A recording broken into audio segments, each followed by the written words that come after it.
Hey guys, I don't know why that turned off when I was at the gas station, but I thought I'll just come home and do this. My day's kind of like off anyway. Never did a live like at this time of day.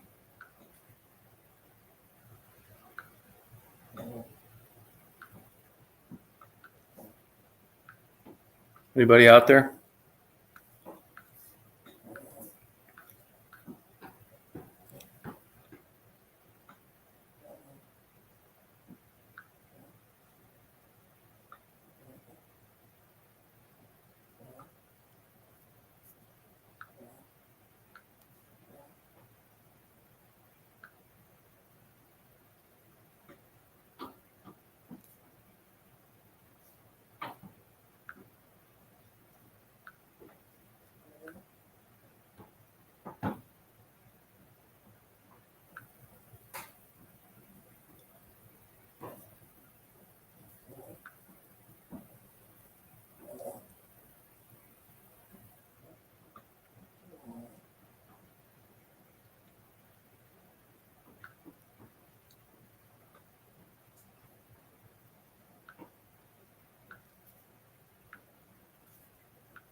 Hey JDS, how you doing?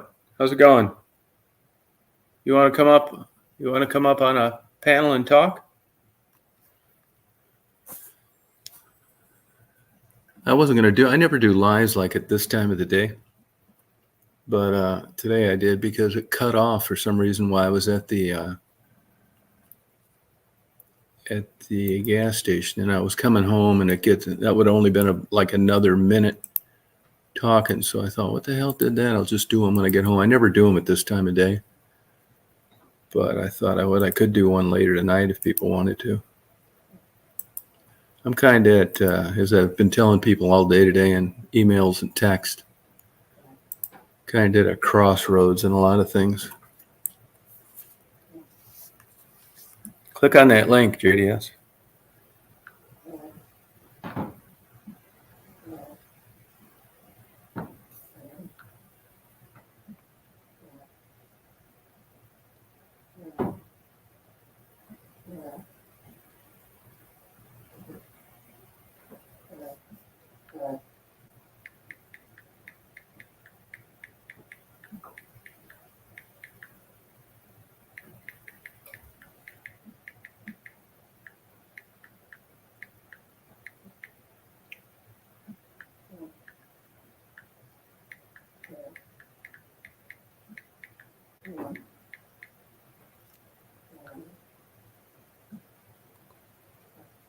I never did a live like, other than like in my car.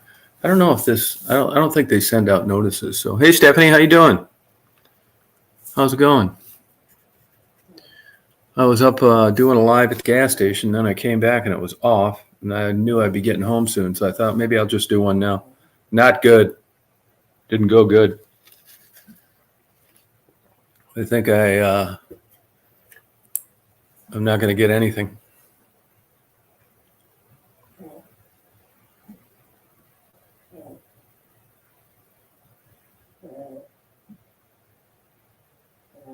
I was reading up on appealing, though, which is expensive. Yeah, I know.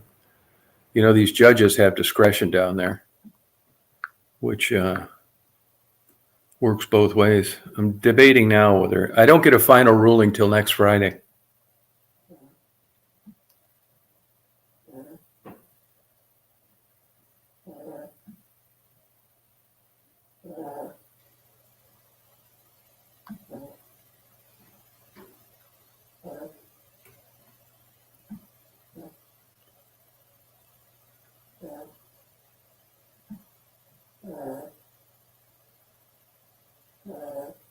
I found some pretty interesting things on here, though. Yeah, well, you know how it goes. Hey, Chris, how you doing? No, you know what happened last night? So I mean, I don't think you will. It's boring to you. But when you go down to like West Palm Beach, where I live, anytime you go to Florida, if you look on a map, I live in Crawfordville, there's 20 ways you can go. You can go the worst way, which I never go because it's going straight west and I'm trying to get south. A lot of people go all the way over to 75, which runs northwest of where I want to go. Why would you do that? Plus you're hitting Atlanta. So I never do that. I almost did it last night because I thought, well, I'll just be able to turn on a live and I'll drive all the way and I'll have a good cell phone signal. No need to worry about it, because the other ways you go, like I went down there and came back, it's cutting up through Macon, or it's cutting up just to the west side of Jacksonville and worming your way up, that kind of thing. So it's 600 miles down there, like 580 miles, and 300 are like Florida miles, no big deal. You're working your way over to 95. You're on a road you can do 65 on. And the other roads are like, it's a mix of roads. It's 300 miles of 65 some places, 55 others. And you can't tell by looking at it. I know that sounds stupid, but when you're on a big, giant 6-lane road with nobody out there in the dark, 3 lanes going one way and 3 lanes going the other, like I did, it's kind of easy to assume that it's 65. And it is 65 most places. But I was just talking to Marty the other day, and when I went down there, I said, it's really weird. You're on some of these 4-lane and 6-lane highways. You're out in the middle of nowhere. You're not near a school. You're not coming into a city. And the speed limit is 55. Why? He didn't know either.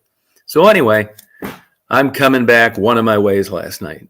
And what's weird is this was a way that I never came back before, but kind of that way. If you look at Jacksonville going up to Crawfordville, you'll see what I'm saying. And I'm coming up there, tired as hell, had a super bad day. This cost an absolute fortune. I don't think it's going to go in my favor. Judges have discretion. And I was probably 300 miles away from Crawfordville, 350, maybe 250 miles from home. But it's a 250 miles of small towns, speed traps. I don't want a ticket. I haven't had a ticket in a long time. And I watch the speed. I really do. I mean, I'm not saying I never speed, but I keep a pretty good eye on it. I don't like using cruise control. So actually last night I was talking to Rita, to tell you the truth. And I'm on this road, like maybe it was 4, but it looked like 3 lanes going one way, brand new highway, new everything, bright yellow lines out in the middle of nowhere. And, it's not like when I get a shot like that I automatically speed. But I was talking to Rita. I'm not using that as an excuse either. Nevertheless, I'm driving, and I saw probably by the time 5 cops sitting on the side. I mean, I don't have a problem with like traffic control, speed control. If you're speeding, you should get a ticket. And I'm in a pissed off mood, not crazy bad. And I'm talking to Rita, and we're talking, I got to plug this computer. We're talking about different things. And I'm coming up to this. It's this brand new highway. And I see a car parked on the side of the road. Barely. It's pitch dark. There's no like center lights lighting the highway or anything like that.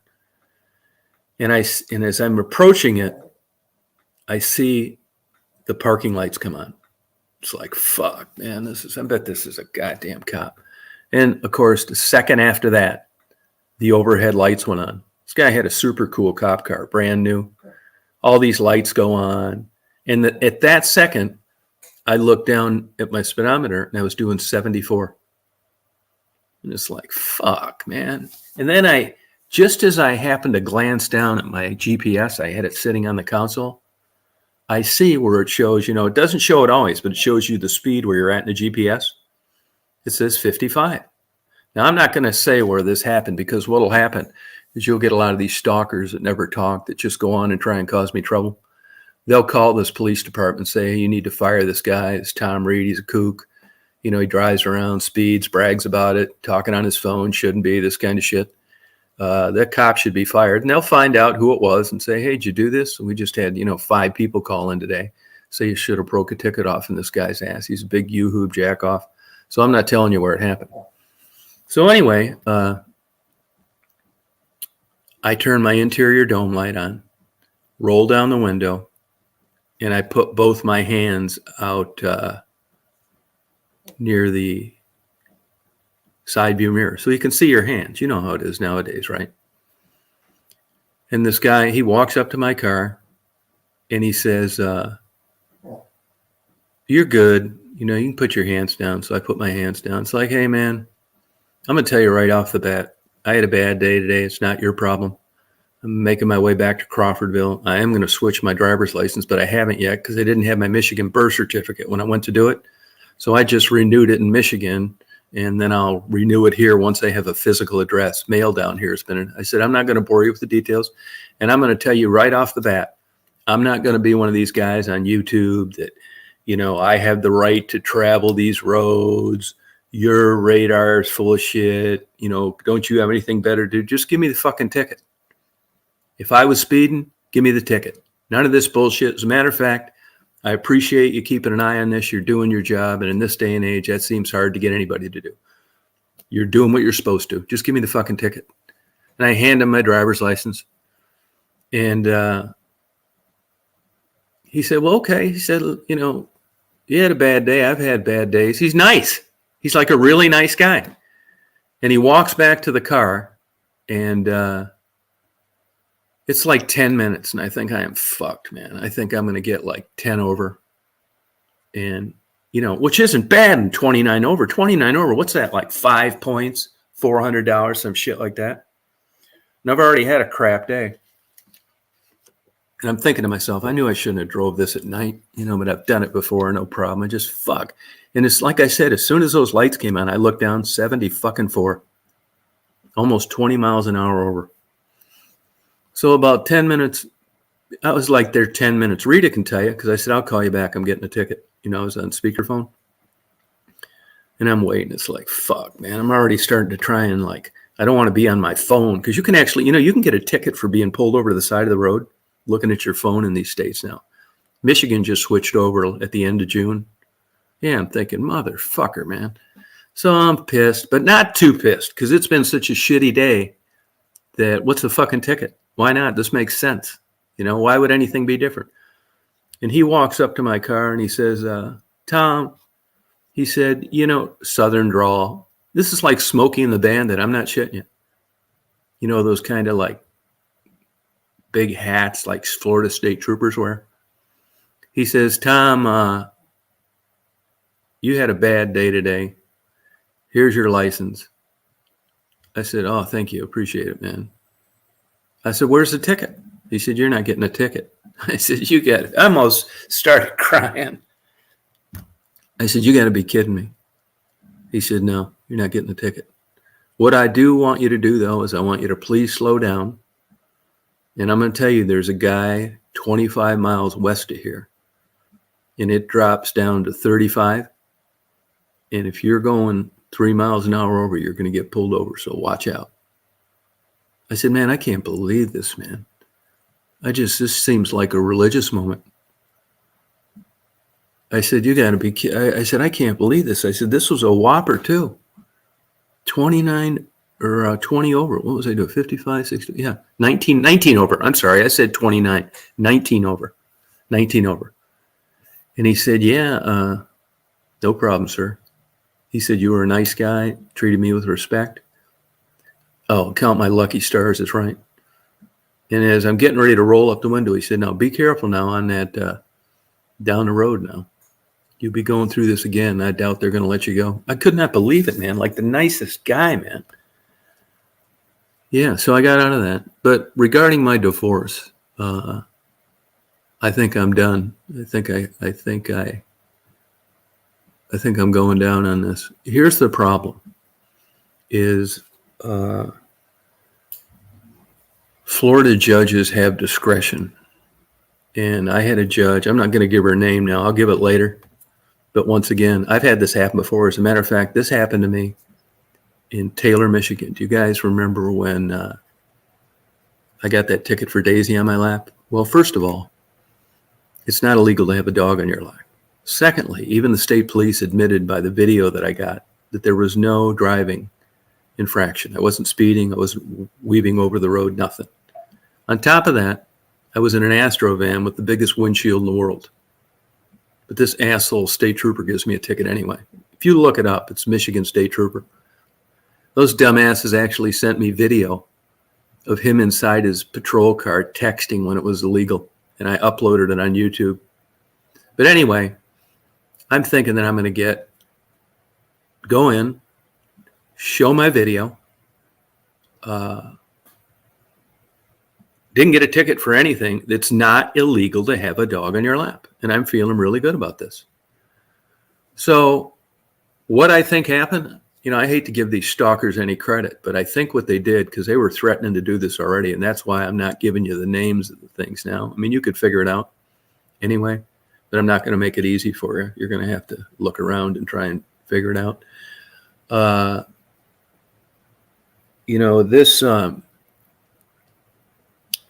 This judge, so I get my hearing, and you go through all this bullshit. You got no plea bargaining at this deal. At the time, COVID was kind of still active. You couldn't go in the courtroom. Their Zoom was fucked up. Nobody knew how to use it, this kind of thing. So I go down there to this asshole judge who was actually removed from the bench about a month later, which is unfortunate because I was going to grieve this stupid son of a bitch. He didn't deserve to be a judge anywhere. And I get in court, and the state trooper's there, and he sees me out in the hall, and he says, "Can I talk to you a minute?" Well, I thought he was going to talk to me a minute to say, "Hey, how about I just we switch this to like a parking ticket?" He didn't want to be sitting in court all day, and neither did I. He didn't.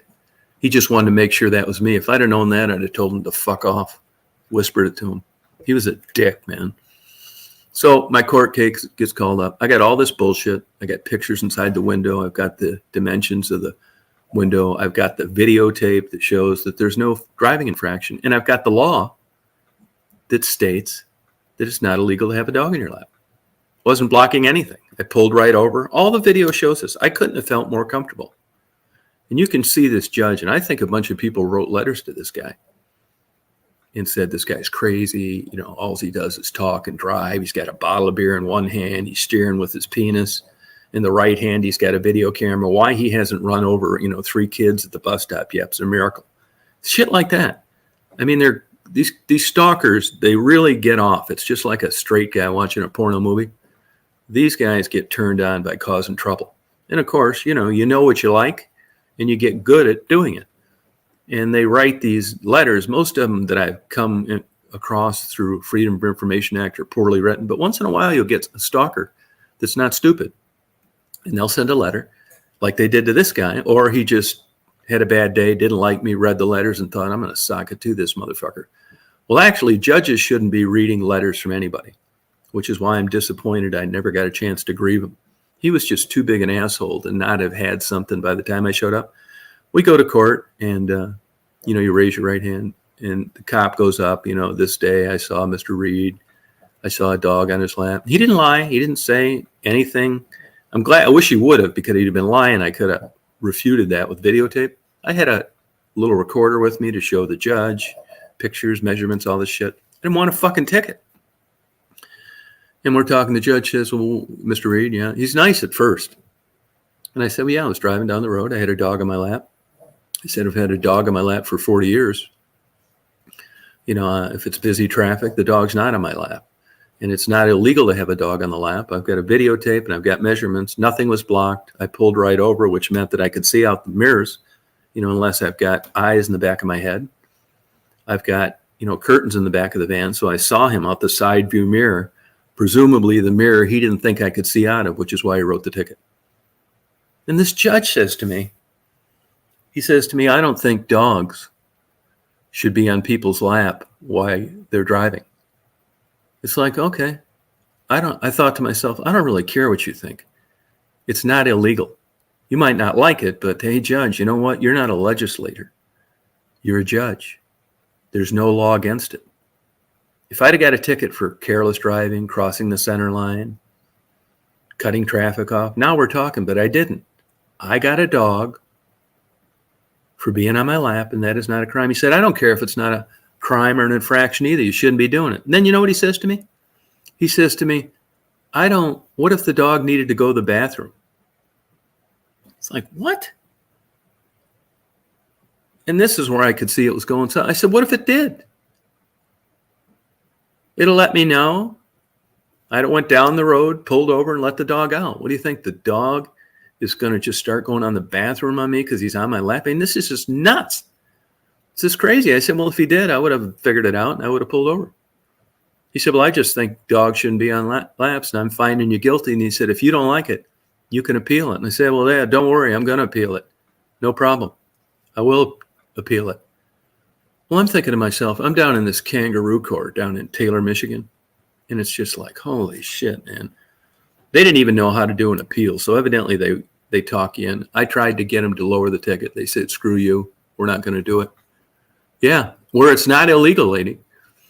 So what happens is I file an appeal. It's this COVID bullshit. You know, you can't get in there, but I'm pissed off now. I got all this stuff prepared anyway. So I just think, well, I'll go outside of this judge's discretion. I'm not going to get in front of another one of these judges. You know, yeah, I didn't get that either. No, he didn't give me that. It was for a dog on my lap. It's crazy. So I thought, I'm going to fight this to the end, you know. So I called the prosecutor one day. And that's true. It is a money-making venture. And if you look at Taylor, Michigan traffic, you can verify that on your own. It's a money-making venture. Although not this time, because it was a state trooper that wrote it under a state law, not a Taylor ordinance. You don't get that much money when the state troopers are coming through a district court and not working for the city. So a little bit, not a lot. I don't think state troopers do that to help a municipality they have just a slight connection with. So I get a hold of the prosecutor. He finally calls me back one day. It's like, hey, you know, it's a bullshit ticket. I got this crazy judge, which he probably already knew. This guy, you know, said I shouldn't have a dog in my lap, so it's not illegal. He said, well, let me look up the law and let me give you a call back. It's like, okay, nice guy. And so he calls me back about a week later. He said, hey, Tom, I looked this up. Yeah, you're right. You didn't get a ticket. He said, how about if I drop it down to, it's like cracked windshield or some shit like this. No points, a fine. Yeah, fucking fine. There you go, right? You're Stephanie. Somebody's getting the money. It's not the municipal court, though. He said, I'll drop it down to this. No points. Said, yeah, it sounds good, you know. So, like, he said he's going to let me know. I never hear from this guy. And in the meantime, I filed an appeal. So by this time, they've figured out this Zoom a little bit better. And yeah, weird. The Zoom thing about it. I get this super nice judge, really good guy. And I thought, man, if I'd have known I'd have had a sane guy, I would have just went with the appeal, which I expected to do, because by this time I never heard from the prosecutor. My time comes up, you know, I'm watching on Zoom. I come up, really nice guy. I thought, I'm going to just, you know, do the same thing I tried to do the first time. This guy at least seems sane. So we came up and he says to me, let's see, you know, Tom Reed. Good morning, Mr. Reed. Really nice. Like, hey, Your Honor, how you doing? He said, yeah, let me look through here. He's paging through his thing. And he says to me, he said, I have a note in here from the prosecutor that you're willing to plead guilty to a cracked windshield or some shit, no points and $50 fine or $100 fine or some shit like that. It's like, yeah, I am. I would do that. I almost said, no, I'd rather do an appeal. But since that was in the file and it looked like and the prosecutor was a good guy, you know, he's like 20 miles away in Detroit and this guy's in Taylor, I thought I better just take this. And I could lose. I didn't think that I would, but I didn't think I'd get a wacko as my first judge to begin with. So anyway, here's what I didn't know, though. So I plead guilty to I don't remember what it was now. It was a safety violation, some kind of bullshit safety violation. It was kind of like having a burnout taillight. No points. Fine, though. Why am I getting no points? You know, if this was like, you know, really something that could hurt society, why am I not getting points? It's just a way to make money. So you're right in that sense. I pay the thing. So about 6 months later, I think, this is fine. You know, I didn't get tickets. Going through all this bullshit over a ticket that I shouldn't have got. And I didn't think I should have got it. I got it. So, you know, I'm wrong. About 6 months later, I'm switching insurance companies. And they're going through my things like, oh, you got a good driving record, this kind of thing. I see you had a safety violation. It's like, a safety violation for what? Whatever I pleaded guilty to, cracked windshield, fucking giant fly in my field of vision, some bullshit like that.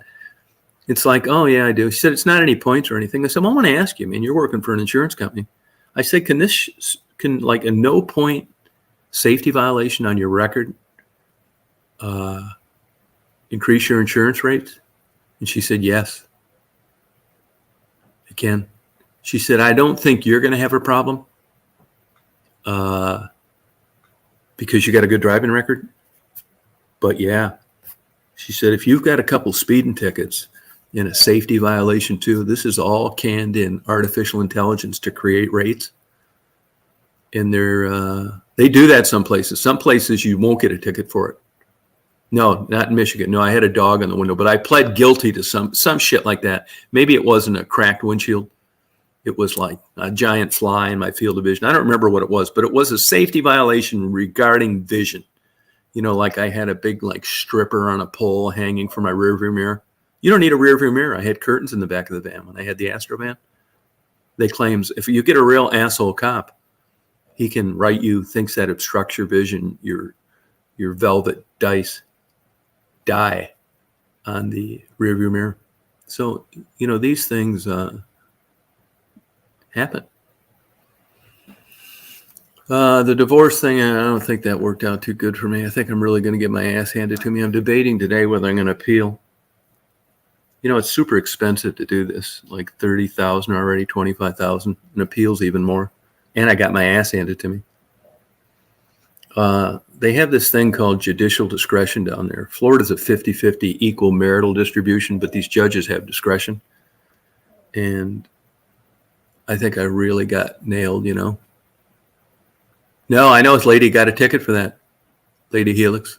I know a lady that got a ticket for smoking. No, it's crazy. Yeah.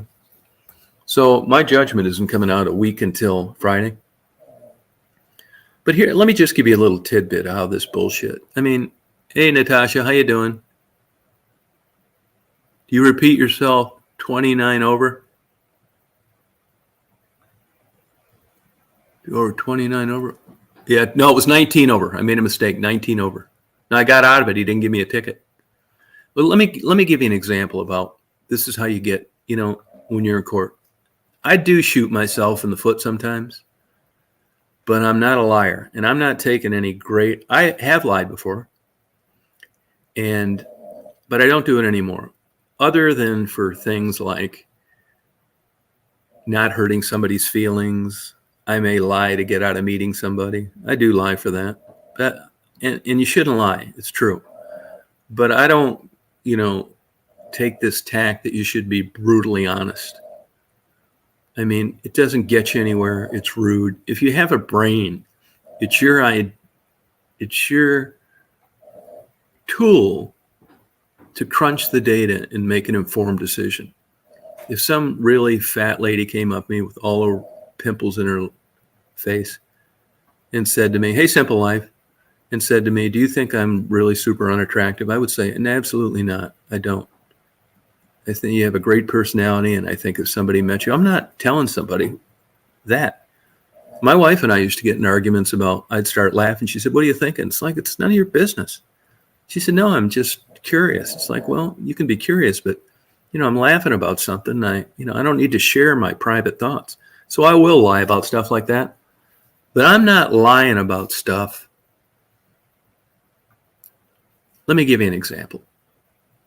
So we get this property appraised down there in Florida. Her appraisal and my appraisal come out to like, hers is 3.3 million, mine is 3.4 million. And it's like, so what, whatever, I'll accept hers. I'm going to give you 2 examples how you can get fucked in court. So in this day and age with property down there, everybody wants the acreage. When I was over in Palm Beach taking those videos, there was one house that was 38 million, one was 58 million that were oceanfront lots. I'm talking about small residential lots but they were on the ocean, which is hard to find, in Palm Beach. Not West Palm Beach. Big difference. Palm Beach. You know, they leveled both those houses, tore them down to build new ones.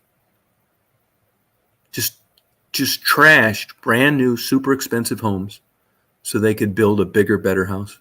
Isn't that crazy? So on this appraisal I got, if you went to build, let's say, the bed and breakfast now, it was $360,000, something like that, in 1997. You know how buildings went up. I wouldn't be surprised if you were going to build that same building. It's probably $800,000 or $900,000. I had an A-frame refurbished. It was about $100,000. It'd probably be $200,000 now. And then I had a couple offices built, which was $150,000. It'd probably be $250,000 now. So my wife's got her an attorney, and the appraisals come in, and her appraisal and my appraisal both said that the property was worth $3.3 million, but they weren't giving any value to the buildings.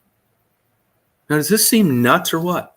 Now, I'm not an appraiser, and I agree that the land is worth money, but how can you say a building in excellent condition that's been maintained and updated is worth nothing? So during a deposition on Zoom, we're talking about my attorney, her attorney, and me. We're talking about the appraisals. And we both agree that the property, based on appraisals, is worth $3.3 to $3.4 million. Now, here's where an attorney gets pissed at me, but I'm not getting chastised by my attorney over what I think is right. And I'm willing to, if I shoot myself in the foot, I'm going to tell the truth over this. I'm not lying under oath. And if you ask me, I'm going to tell you the truth. So we're on there. We agree to the appraisals. And I say, and I guess I shouldn't have said it if you listen to my attorney. I said, I think that's crazy that, I know the value is big. I said, but I'm glad I'm not an appraiser because, how can anybody think that buildings that will cost that much to build aren't worth anything? Really, how can they be worth nothing? I'm not trying to get you to increase the appraisal, but don't tell me that those buildings aren't worth anything. I think it's nuts. So yesterday, her attorney says, didn't you say in the deposition that you thought it was nuts they were tearing down, that didn't count the buildings as no value? I said I did. I do think it's nuts. I still think it's nuts. I'll think it's nuts if you're going to give me 10 fucking years in jail. Why you would not assign a value to new buildings that have been maintained with expensive construction costs? And they keep saying, well, probably a developer's going to go in there. Well, you don't know that. Speculation. What if somebody is there as stupid as I am and wants to have a bed and breakfast? You just saved yourself $1.5 million that wasn't counted on the valuation of the property. So that's fuck up number one in my lawyer's eyes. I should have just kept my mouth shut and agreed with the appraisal. It's like, fuck you, I'm not keeping my mouth shut. That's why we got an appraisal. Who cares what I think? If I say the place is worth $100 million and we've got an expert to testify that it's not, it's $3.4 million, I can say what I want. It's not supposed to mean anything. We didn't ask for an appraisal from me. We asked for an appraisal from them. I don't agree with it. We've both agreed on the value. Fuck off. That's the first one. The second one is, I got that condo in Michigan. Prices up there are crazy too. Hey, John boy, prices are crazy up there too. So that fucking condo is no big deal. I did only pay $75,000 for it, and that was 12 years ago when it had been on the market for 3 years. I bought it off a doctor. They couldn't sell it. They tried everything. I offered him $75,000 cash, and he took it. Should it have sold for $85,000? Probably. Wasn't the deal of a lifetime, but he was tired of keeping it heated and paying insurance and wanted to sell it, and he took my offer. So I got it for $75,000. Big deal. At the time, no big deal, and that's before the world went crazy. And prices got inflated and inflation went rampant. It was a decent price for a plain condo. After all, looking out the back window, I look at a golf course. Looking out the front window, I look at the back of the Walgreens. Not exactly choice property. Okay? So they asked me in the deposition, here we go again with this bullshit and shooting yourself in the foot. They asked me in the deposition, what I thought the property was worth. Well, I thought it was worth anywhere between 120 and 150, but I didn't want to look like a cheap, nitpicky son of a bitch. I wanted to be fair, and where we're splitting everything, supposedly, is it that big a deal from 130 or 150? I said 150.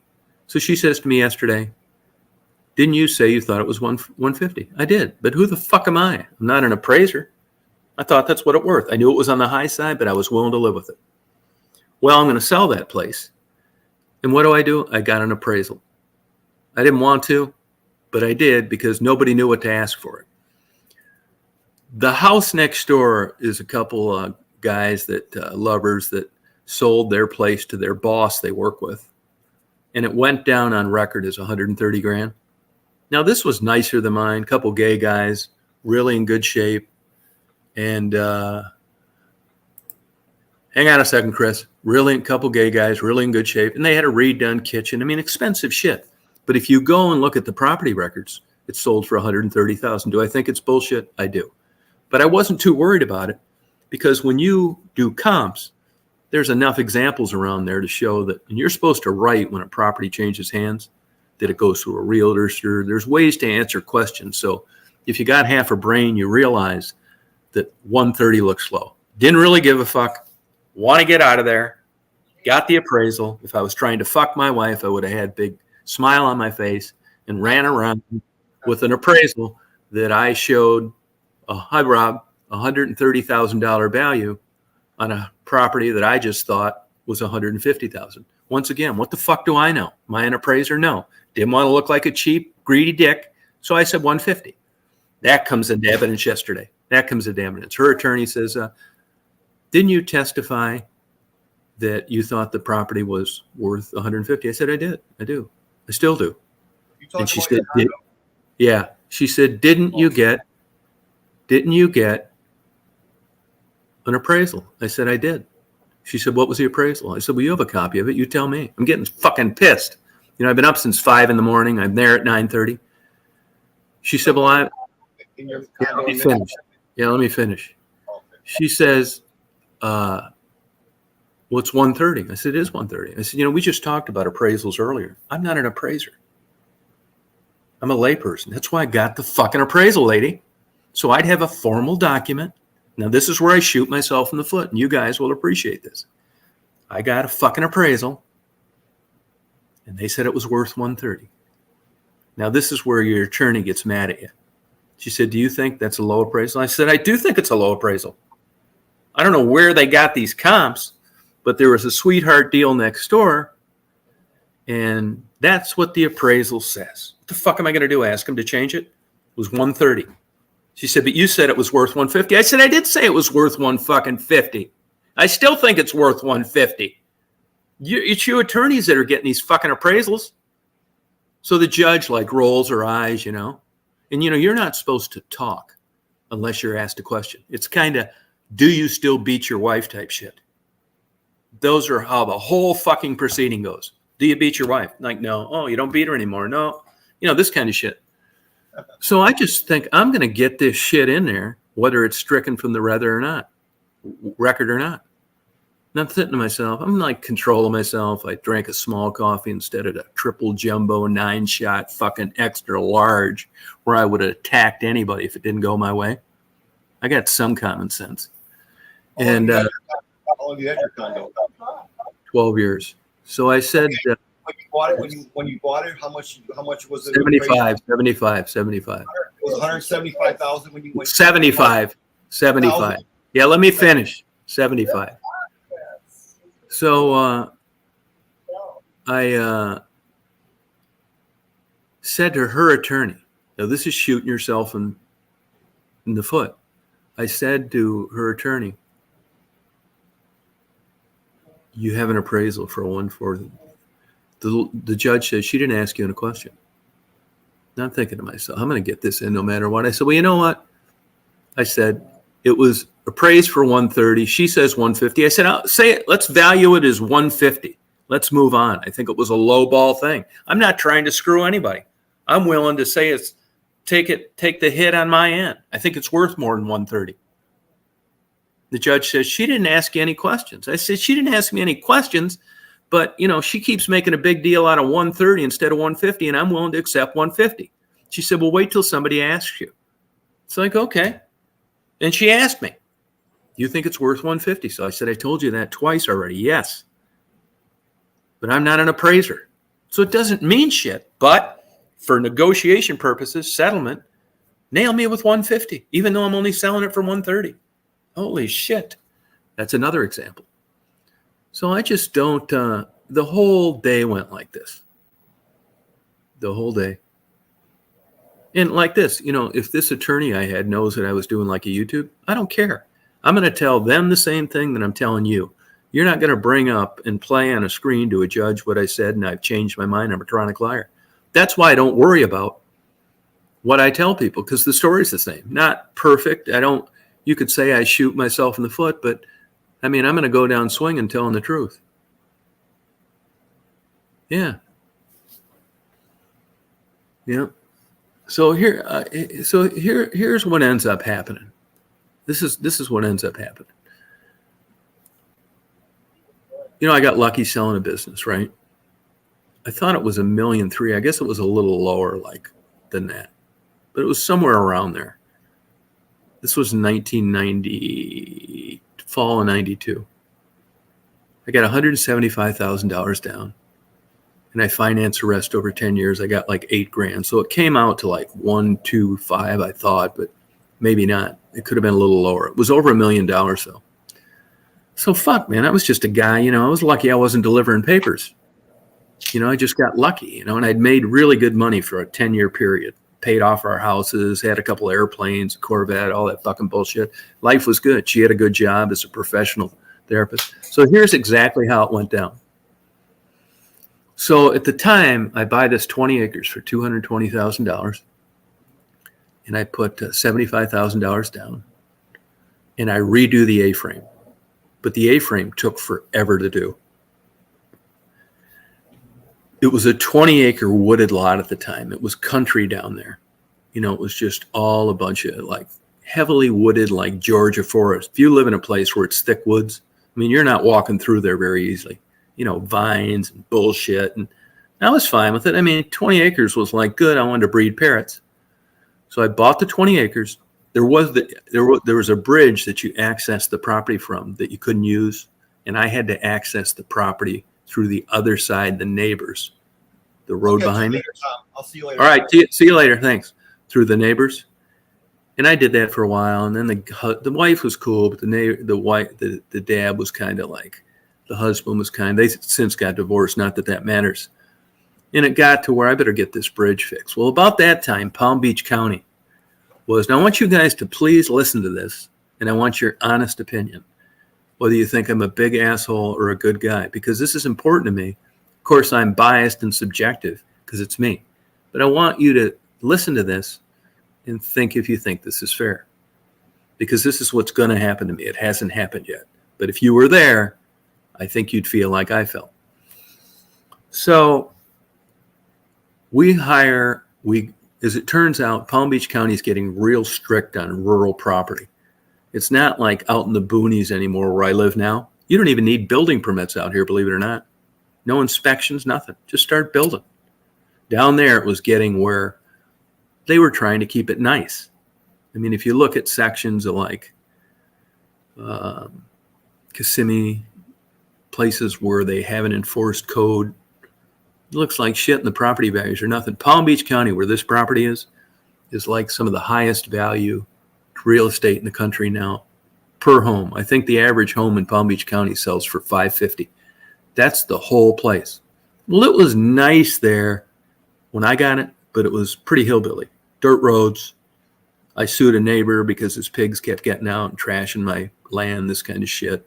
It's not like that anymore. It's all big bucks. So Palm Beach County makes me get an engineered bridge, a bridge that you got to get like an engineer company to do, rather than just stick a couple railroad ties across it. There's these drainage canals they have all over down there. They wanted an engineered thing. Why? Because they want it done right. They don't want you going to Home Depot and putting a couple sheets of plywood and wondering why the mailman drowns. because he tried to deliver your mail. Makes sense. But on the other hand, up until then, you did whatever you could. And if your car fell in the drainage ditch, it was your problem. Well, now they were making sure that shit didn't happen. And you submitted your plans to an engineer and you had your stuff done to spec. So that was good. So I got an engineer bridge. I think that was like $10,000, which seemed like a lot of money at the time. Got that. I had a company from Fort Lauderdale come down and clear out the land. I left trees, but I cleared out all the junk. They were there for 2 weeks. Front end loaders, burn piles, chip grinders, all that shit. I forgot what that cost, but I thought it was like $25,000, $30,000. Then I had it fenced, which was like $15,000 or $18,000. So separate areas. And then I had a separate 5-acre thing around the A-frame. So I had a couple pit bulls that could run around. They never ended up wanting to go outside if I wasn't with them. So it didn't, but it was separately fenced. I set up a parrot breeding operation. I didn't count that in the dollar amount, but it was probably $50,000 at cages and bullshit and incubators and that kind of thing. Then I had the driveway fixed. So between the A-frame, probably $100,000, all that other bullshit, I figured I had about maybe $600,000 in it. Built the A-frame, maybe $500,000. Built the A-frame, about $300,000. So maybe about $800,000 and $900,000 into it. Now, mind you, I was making most of the money at the time. She made good money, but not like I did. I'm not bragging. It just worked out that way. And this shit was costing way more than we thought that it did. It went from like living out in the country, let's see if we liked it, to goddamn, where are we going to get the rest of the money of this? I sold a home in Michigan that I'd paid for. I sold a home in Woodstock, Georgia I'd paid for. I sold 2 airplanes, one really nice one, one cheap one. I sold a Corvette that I had redone. And I had other savings. I don't know how much that was. So looking back on that, this is 30 years ago. When you're a married couple, you don't think that you got to keep separate receipts. Why the fuck would you? You're married. Okay. So I'm married. Our relationship was always on and off. And I still like her. I don't wish any ill will. I actually arranged private financing for her to keep the place. I didn't want her to lose it. So it's on again, off again. We built a bed and breakfast. I didn't want to fuck with it anymore. I would blame the failed marriage probably on me, mostly. I'll tell that under oath. It's the truth. I'm a moody guy, fuck, I won't go into all that, but, I would. So I'm thinking down there, I'm fucking depressed all the time, which I've had problems with. And I don't really like this bird breeding, and it wasn't what I thought. And, I'm home alone all day. Not that that's I don't mind being home alone all day if I don't have to be. But if I'm there because it's like no other things to do, and like I don't choose it, that I'm there because there's nothing else. And it started getting to me, to be honest with you. And I'm going back to Michigan, fucking around on the weekends and shit like that. So in 98, around the holidays, she went up to visit her parents. And I thought, you know what? I'm thinking of this shit. You know how it is. You change your mind. And I'm thinking to myself, well, we always had trust issues on both ends. We were actually good friends for a long time and didn't really want to give each other up to other people and tried to make it work. But, obviously it hasn't, right? But we were good friends. So what ends up happening is I decided I'm going to leave and start over somewhere. I just couldn't fucking take it anymore. And we had a discussion, and, I'm not saying, I think there was infidelity on both our parts. Not too much with me there. Well, not with me at all there. Maybe a little bit with me there. With her, I think, you can never prove this shit. You catch your wife and a husband coming out of a fucking hotel room and they tell you they were playing checkers, or they're good friends and they were sharing thoughts. Nobody ever tells you they were in there fucking 2 hours. It was that kind of shit. And I don't blame her for doing that when I look, I wasn't really fulfilling my duties too well. And we weren't divorced. This is how this shit happened. So I decide to leave. So I take off and I go to Chicago and I rent a place and then I decide to buy a condo. And at the time, it's the typical old shit that we had already done since we started messing around in 1979. I met her in 77. And, even though it's fucked up, there's a bunch of shit you don't like about each other. I'm trying to start over in Chicago. And I'll admit this to you. And I've told this to Marty and people before. And I was just talking to Rita about that last night. And that is that when you have someone else, at least in my case, when you have someone else in your life, whether it's going good or not. Oh, I was talking to, I won't mention her name because she's on the chat. When you have someone in your life, even though it may not be the greatest, in other words, like say I'm living here and I'm married, and it might not be the greatest marriage, and my wife or girlfriend decides to go where she's from and visit her parents around holidays, it's a better feeling being here alone, even though she's gone, than when there's nobody that's gone and you're alone. I'm not saying I get lonely, but I recall vividly a distinctive difference between having someone in my life and them being gone and me being home and not having someone in my life like I do now. And I've thought about this, and actually I said it to Marty the other day, honestly, and this is like, you get embarrassed by it sometimes, but it's the truth. And I thought, God, this is like stringing on all these years. My parents died, and I had known her. She knew my parents, this kind of thing. I knew her parents. And, there's a lot of history there, even though it wasn't the greatest. And I honestly believe that had I not met Marty, I don't think I'd ever probably filed for divorce. I shouldn't say I hate to say it, but something kept that from happening. And I think it was that slight connection. I don't know for sure, even though it wasn't going well. So I go up to Chicago. I'm gone about 3 months, and I'm keeping in touch with her. And now we're getting along. There was really no plan B. I mean, we weren't the perfect match for each other, but it wasn't like I met the love of my life, and it wasn't like she did either. So around 1999, I'm living in Chicago. I bought a condo. There were 2 times where she came up and we fucked like rabbits for about 3 days.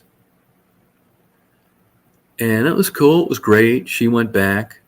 And from 1999 to 2000, I went ahead and paid the nut in Florida because at the time, we had more money in it than we could sell it for. I think. I'm not sure of that.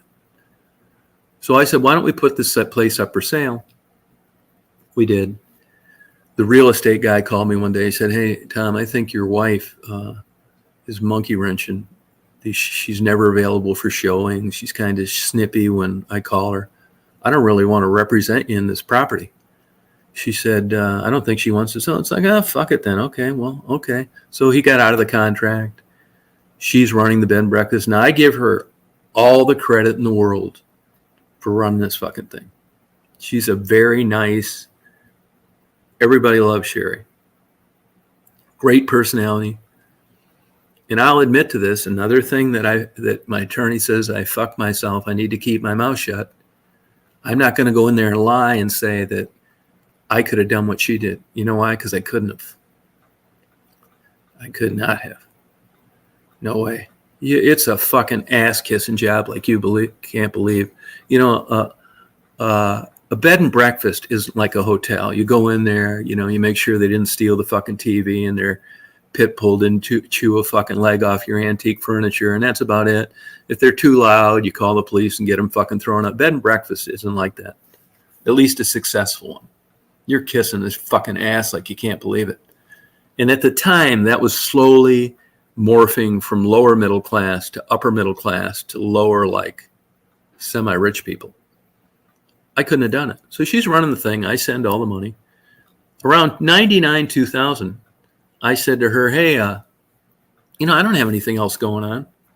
And honestly, this is fucking crazy. I know. I think if I'd have met something better, I'd have probably got involved. And I think she would have too. It just didn't happen. We're kind of miserable, but there's qualities we like about each other. What can I say? So, that happens. And then around 99, I'm sending money, which I don't mind because I got a big investment there and we're in it together. If she decided to leave, we're fucked. If she decided to stay, well, we'll work this out down the road. So 2020, 2021, something like that. I'm not fucking doing anything. She's, I don't know if she was getting fucked or not. I hate to describe it that way. I'll never know. Like I said, you can piece together some of the dots. You can have all the proof you want. Unless you catch them red-handed, you never know. She has needs and shit. I don't blame her. I'm a control freak, I guess. Not as bad as I used to be, but I was still jealous, even though I didn't want her. It's fucking crazy. It's terrible. It's a bad facet of a personality. So 2021, I don't have anything going on. I know girls that I go out to lunch. I wasn't really looking for it, to tell you the truth. And we decide to take a trip to Alaska. And it was actually pretty good. A little bit argumentative, kind of like the old days.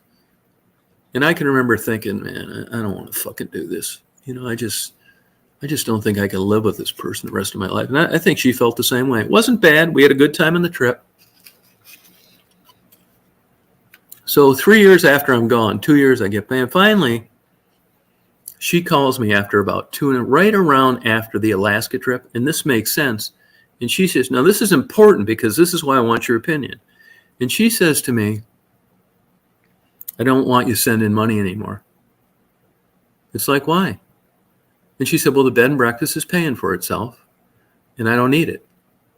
It's like, okay. Now, mind you, this would be around 2001. I left in 98. So we're talking like 3 years. Maybe 2000. Maybe I could be off a year. It's like, okay, then I won't. All right.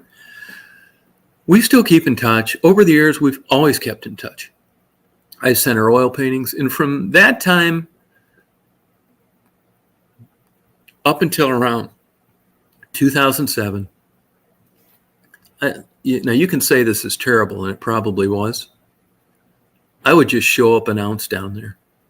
I'm older now. And luckily, I'm not all the way like I used to be. I'd just show up there one day. Mr. Fucking, and see if there's any fucking guys down there. And if there would have been, who knows what would have happened. I have a bad fucking temper when it comes to certain shit. And every time I went down there, there were no guys. And I'd stay for a day, and we'd fuck for a couple hours every day. And it was like the old days in a way. This went on and off, up until around 2008. It kept trailing off with me coming down there. She never came up to me again. So this is important now. Think this. This is up to 2008, and I've told you I paid for things 2 years after I left. I paid for the majority of it while I was there for 5 years, and I told you what I invested early on because this is important and why I want your opinion. So one time I went down there right around 2008.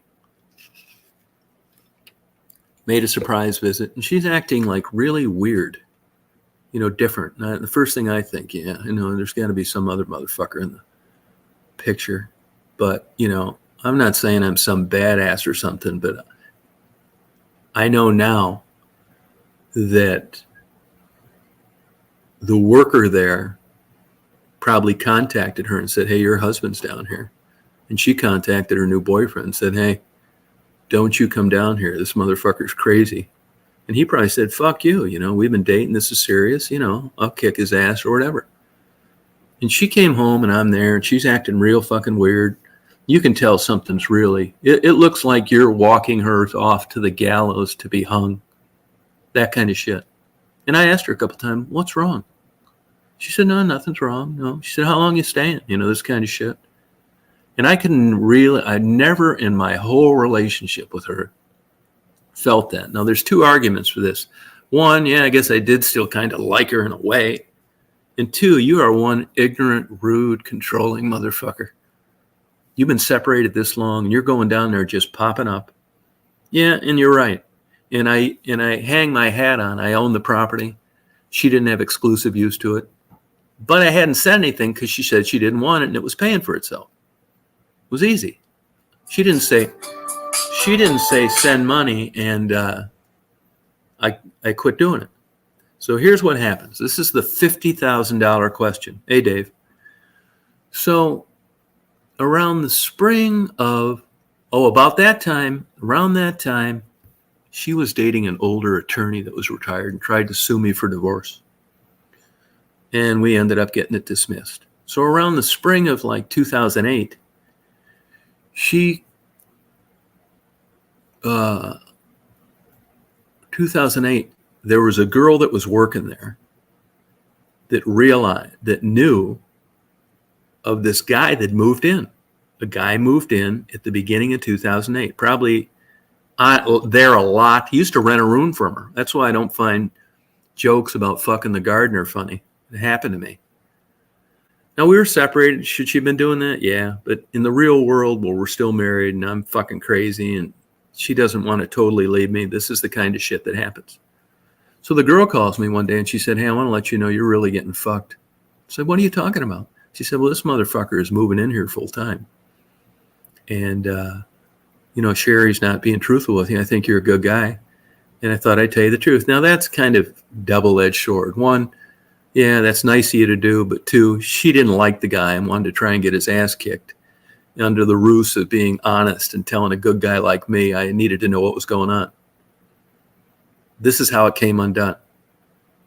So she tells me all this fucking bullshit, man. This motherfucker's like using my tractors and shit and fucking her too. And God knows what else, fucking like digging up some of my palm trees I planted, selling them, this kind of shit. It's like, so I get a hold of her.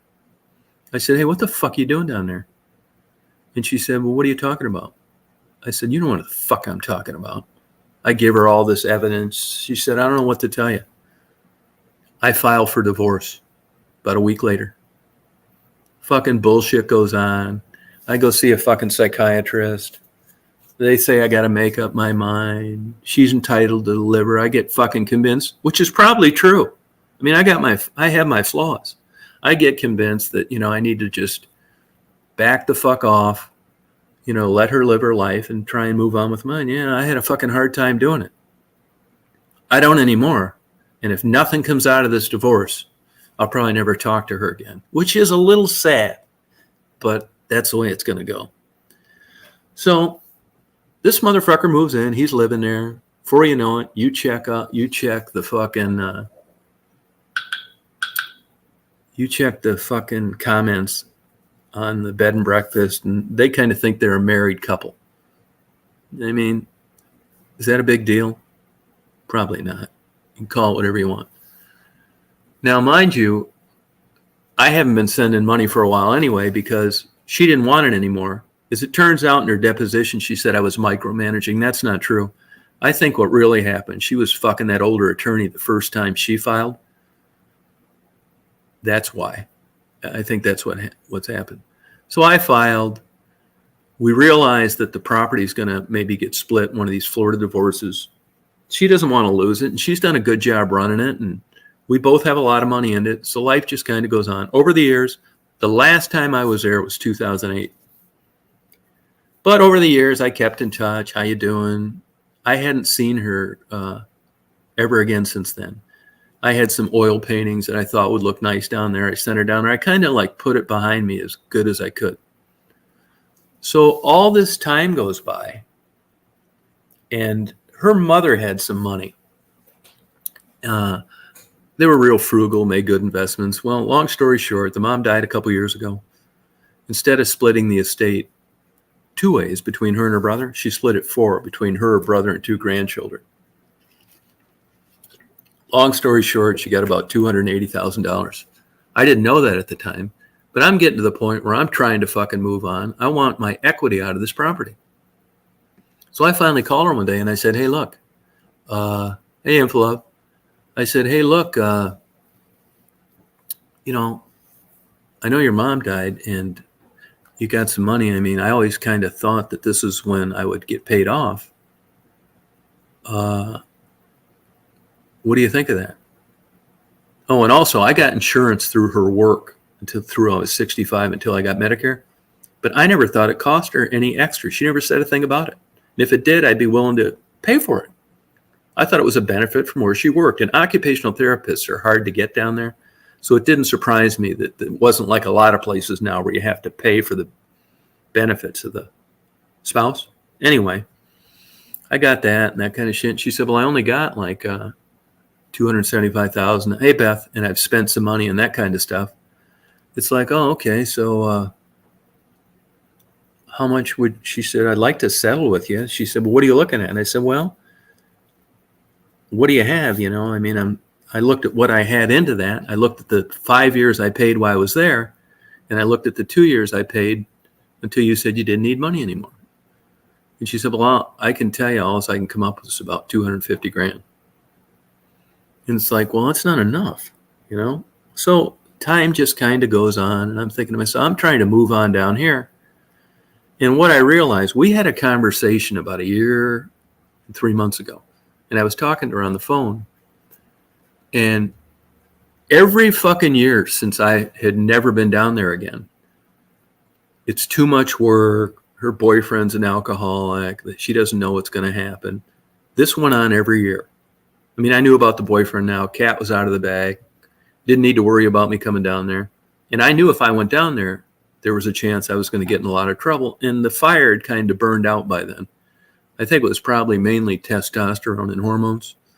The days of going down there and just beating the hell out of someone and getting arrested or getting sued or getting killed myself, that was just a flicker of a flame instead of a fucking afterburner on an F-16. I got older. It didn't bother me like it used to. We had formed a partnership over assets, and she did what she did, and I did what I wanted. So she couldn't come up with more than 250 grand. And I added it up, and I thought, even if you took the low side of my initial investment, what I paid, and compounded interest over a 30-year period, I really should be due about $1.4 million. If you could have came up with about $800,000, I'd have been high. She couldn't. So about a little over a year and 3 months ago, we're talking, and I knew she didn't have enough money. And I said, hey, I read an article on the internet and it talked about a lady owning a bed and breakfast. And she was like 109 or some shit like that somewhere in Florida. And I bet you're going to be like that. And she said to me, that probably will be me. So I knew then that even though she had articulated to me that it sucked, it was a lot of work, she was going to sell it, the boyfriend wasn't working out, she was going to move on, that day was never going to come. So I thought, well, I always fully planned on giving her half anything I have. Now, obviously, my real estate didn't appreciate like hers. It didn't. If it did, I would have fully expected to give her half. I never thought that I was going to get out of splitting things. And I always thought that my equity, because I was a married man, was fine. As a matter of fact, before I left there in 98, I consulted an attorney. And he told me 3 things. Stay on the deed, keep in touch, and file joint income tax returns. And that's what I did. And were there advantages because of the bed and breakfast expenses with my income when I lived in Chicago? There were. But we were filing jointly. It was as good of a deal for her as it was for me. Filing as a married couple is a better tax break than filing as a single person. Never any complaints. I'd forgot a couple of the things down there. As a matter of fact, she testified yesterday that she needed like $16,000 for taxes 5 or 6 years ago. And could I help her? And I did. I sent her a check for whatever the fuck it was, $16,014. She needed help with taxes, no problem. If she needed money, I would have done it. I don't even remember doing it. I thought, oh God, I still don't remember doing it. But I did because she testified to it. So I thought, well, she doesn't have the money to pay me. I want my equity out of the house, and tomorrow's never going to come. So I thought the only thing I can do is, this sucks. So what did I do? I didn't want her to lose the property. I want her to be able to live there. Was she going to be able to pay me out and get financing? Probably not. I mean, the property had appreciated so much that how are you going to afford to pay the interest on that? But I did. I arranged a good deal for her to be privately financed without a bank. She never called the guy back. And she testified she never called him back because it was a friend of mine. Well, so what? This is a deal that's going to be done with an attorney and a closing. As long as you're getting the money for a cheap rate and you would have never got it from a bank and he's willing to do it, what do you care? She never followed through on it. So I filed for divorce. Over the years, since the year and 3 months I filed, this bullshit's been going on. So I get into court yesterday. I got this attorney. It cost a fucking fortune. I like the attorney. I think he's done a good job. I thought her attorney did a good job. And this judge, I won't say anything negative about because I haven't got a final ruling yet. So we go into court yesterday, and it's like the judge is just kind of like, they show me these photographs. And I'm not going to lie about it. I'm just not. And there's like 30 photographs. And it's of the property. And I'm not going to lie to you. I go over all the photographs with my attorney. And he wants me to, your attorneys, these fucking lawyers, you're telling the truth. And he never told me to lie. But when he's showing me these photographs, it's like, well, you sure it wasn't like this? It's like, yeah, fucker, I'm sure it wasn't like this. I'm not fucking lying. Okay, I'm just asking. Okay, well, you tested the waters. I'm telling the fucking truth, even if it's going to shoot me in the foot. I don't want her to lose the property, really. They used that against me, too, yesterday in court. He said, well, didn't you say you didn't want your wife to lose her property? I said, I did. I arranged private financing. I did. I don't want her to lose it. I still don't. So we're there, and we're going through all this fucking bullshit, and I'm looking through these fucking pictures. And I've already looked at them before. So is it cheating? No. Is it preparing? That's what a lawyer would call it. And in that series of pictures, everything looks the same. Other than this fucking thing that was built that looks like you'd maybe dance under it if it was raining. Not a big, super expensive one like you'd see at a county or city park, but nice. It's a nice roof, lights, you could dance. Looked like a place where you could like do square dancing or some shit. In the pouring rain of Florida, and she does weddings there. Never saw the fucking thing. The fucking lawyer says, are you sure you never saw it? It's like, never saw it, goddammit. Positive. We go to one other picture, and it's of a horse barn. I recognize it, looked the same. And then there's another picture next to it, and it's this little like red building that kind of matches the horse barn. And I never saw the fucking thing. Maybe you could put a couple wheelbarrows in. I don't know what the fuck's in there. Hey, who knows? But I never saw it before. So we go through all the pictures. I go through the thing, and all the pictures, every other fucking picture looked exactly like it did when I left. The fucking bed and breakfast looked the same. The rooms looked the same. The A-frame looked the same. The interior looked the same. The offices looked the same. The interior looked different, but I recognized it. The barn looked the same. The fencing, it looked like the fucking same. I go through all these fucking pictures, and the judge looks at me. She's like rolling her fucking eyes. She says to me, you haven't been there since 2008? She's talking to me like this. And everything looked the same.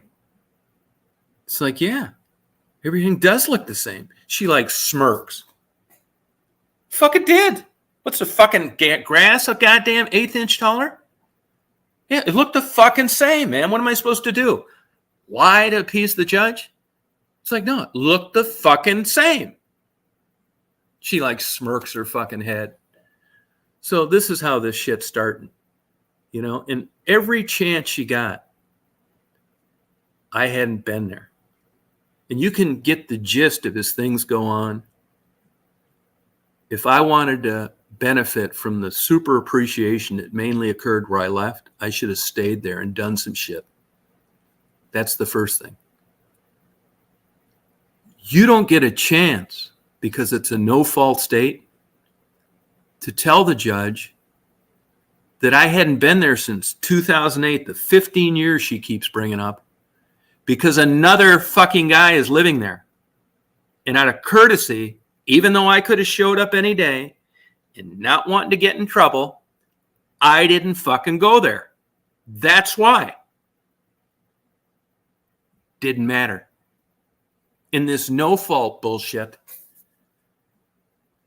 I'm treated like it didn't matter that I sent money to keep the thing going while I was gone.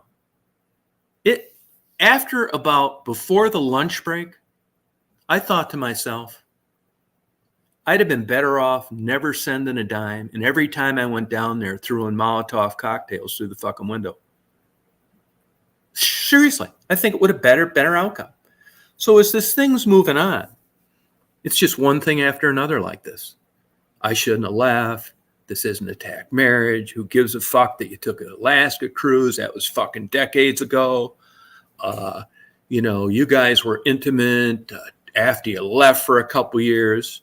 All that they talked about was me not being there in 15 years. And I never got to tell them why. It didn't matter. Yeah, I'm retired. Yep. Didn't matter. And so by lunchtime, I'm thinking to myself, I am really getting fucked here. Now, here's the problem in Florida. It's a 50-50 equitable distribution state, but judges have discretion. This is where I'm going to get it, the judge's discretion. This judge, and you can tell the way she's thinking. Oh, here's another thing too. Because we were married, I told you all the money that we put into that at the beginning. She said, well, do you have documentation? Fuck no, I don't. It was 30 years ago. We were married. See, I'm getting, when my shit's getting questioned, I'm a single greedy guy. When her shit's getting questioned, we're married and it's half hers. This is just how the fucking thing went. So I never get a chance to say, if I told the judge, if I'd have had 2,200 hours of them fucking since 2008 and said, this is why I don't go down there anymore. She's got a relationship. It didn't mean a fucking thing to this judge that we stayed married, stayed in touch, filed joint income tax. The only thing that seemed to she pay any attention to do is that what in the hell was I was thinking? I haven't been there in 15 years. She didn't care if Johnny Wad was banging her 3 times a day. Didn't matter to her. What the reason was I wasn't there, but I wasn't. And therefore, this is why this place has appreciated, because of her blood, sweat, and tears, her diligence, and I'm just some fuck off that can't prove what I had. I don't need to prove it because we were a married couple, vested and living together. Fuck no, I don't have receipts. She doesn't either. If Sherry would have had $1,400,000, she would have wrote me a check for it. She thinks I deserved it too. She just didn't have it and didn't want to move. So this whole fucking day goes like this. And I'm liking, I like the attorney and stuff. And, but you can tell, like, he's like flustered, And a matter of fact, during like the break we had at lunch, he's like hitting the panic button. And we're in this little room together. And when you're like, you're pissed and you're trying to figure shit out and like somebody's talking to you. I know enough. I can read the situation to not bother this motherfucker when he's clearly upset. And finally, after about 20 minutes in that fucking room, even though I'm not doing anything, I said, would you like me to just leave? And you he said, yeah, I would. It's like, okay, fine, I will. So I stepped outside the room. Hey, Frisky, I think after about 15 minutes, he probably thought, this is not cool with your client. I'm fucking having a temper tantrum. And he came out and said, oh, come on in, Tom. I'm like, no problem. I don't fault him for this. And he did say to me when I went back in there, he said, how would you like to do this for a living? It's like, fuck no. I don't think he's done anything wrong. But this is where I'm at. And honest to God, I left that place, and this is after super expensive legal bills. And you can't appeal because you lost and you don't like it. It has to be a trial error. That she gave poor instructions, which there weren't any because there was no jury. It was a bench trial. So if you put everything together, I don't think I'm going to get fucking lunch money. I don't think I'm going to get lunch money. And here's another thing, too, that I didn't mention. I signed 2 fucking mortgages while I wasn't there to keep the place going. I didn't make the payments, but I put my equity at risk for her to keep it going. You cannot find a counter argument anywhere of where I did anything other than helped build it, put the money into it. There'd be nothing to run if it wasn't for me. The fucking judge says, Sherry, do you have what? Who put what? It didn't matter, judge, you fucking idiot. We were an intact married couple at the time. We didn't need to keep separate receipts. Why do you keep asking for this shit? She didn't have receipts. I didn't have receipts. And here's where I'm really getting hosed. The judge doesn't have the receipts. She's got to guess at who put in what, which doesn't make any sense because we were a married couple. But where I'm really getting hung out to dry is that I haven't been there since 2008. Yeah, I haven't been there. It's true. I haven't. Another guy lives there who she testified hasn't contributed a dime and hasn't paid any rent. You know what? Doesn't matter. So that was my day yesterday. I like my attorney, but you could, I promise you guys, if you'd have been there, you would feel the same way I did. I'm not the smartest guy in the world, but I'm not stupid. And clearly, after about 20 minutes, I thought, I am really going to get fucked here. So it started at 9:30, 10-minute break, hour lunch, and we were done at 2:30. My attorney looked at the end of that like he'd been gangbanged. And by this time, I wasn't in the greatest mood in the world. I'm not some layperson trying to act like an attorney. And my thinking was, I just want to get the fuck out of here. It was in North Palm Beach, which is like a half hour north of 20 minutes north of his office. But if you're ever down around that area, traffic up the fucking ass all the time. And his office was south. And if I'd have went down there and not spent a minute and turned around, I'd have been in traffic up the fucking ass. So we get out of there. I don't think he really knows what to say to me. I get it. And I don't blame him. You never really know what's what. And he said to me, you want to go back to my office and talk? I said, about what? Talk about fucking what? I said, if you want to talk, first of all, we don't have anything to talk about that should take very long. If you want to get in my truck or I'll get in your fucking car and you want to talk for 5 or 10 minutes. But if you think I'm going south to your office, to that clusterfuck of parking, and going up there and rehashing this fucking shit at $450 fucking dollars an hour. I know how fucked I just got. And I'm not saying it's your fault. It doesn't interest me. He said, well, okay, then you want to head home? I said, I do. I do want to head home. What the fuck are we going to talk about? Fucking play fucking Russian roulette? So off I went. And I wasn't even... Yeah, I know, me either. I'm shocked about this whole fucking thing. And now, hey, Conan, I'm kind of at a fucking crossroads, and I'll be honest with you. I mean, this is, it's 67. This is $1 million less dollars that I'm going to be without, that I could have, done investments or fucking whatever that I'm not going to have. If it all hashes out, I mean, I'm okay, but I'm going to I'll get that fucking West Branch thing, 130,000, some shit like that. I'll bet you I don't get 250,000 out of the whole fucking thing, including the West Branch house. Now, I can't talk about mediation. I'd love to tell you about it. but you can get sued for talking about mediation. I couldn't even talk to the judge about mediation today. When this whole fucking thing's done, I will. And I think you would appreciate my disdain with this whole fucking thing. Yeah, yep, yep. And I signed 2 mortgages that I'm on while some guy's down there banging her. Now you can say to yourself, Tom, you really are hung up on this banging shit, and you need to move on. Yeah, I would agree with you. I do fucking need to move on.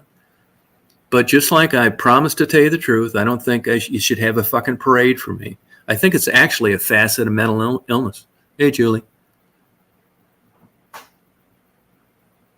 Oh, Julia. Oh, thank you. Yeah, I appreciate it. So I think I'm fucking, this is a big, fuck it. And then last night I get pulled over for fucking speed. And I thought here's the fucking thing, you guys. I want you to be honest with me about this. Really, I appreciate honesty because I'm biased and subjective. It's me. And I'm thinking about this shit the whole fucking way home last night. And here's what I think is so fucking crazy. This is what I think. I want you to tell me the truth on this because I think to myself, well, it is. I thought that I should have got. It's there today and worth what it is today because of me a long time ago. And for 7 years of paying for it.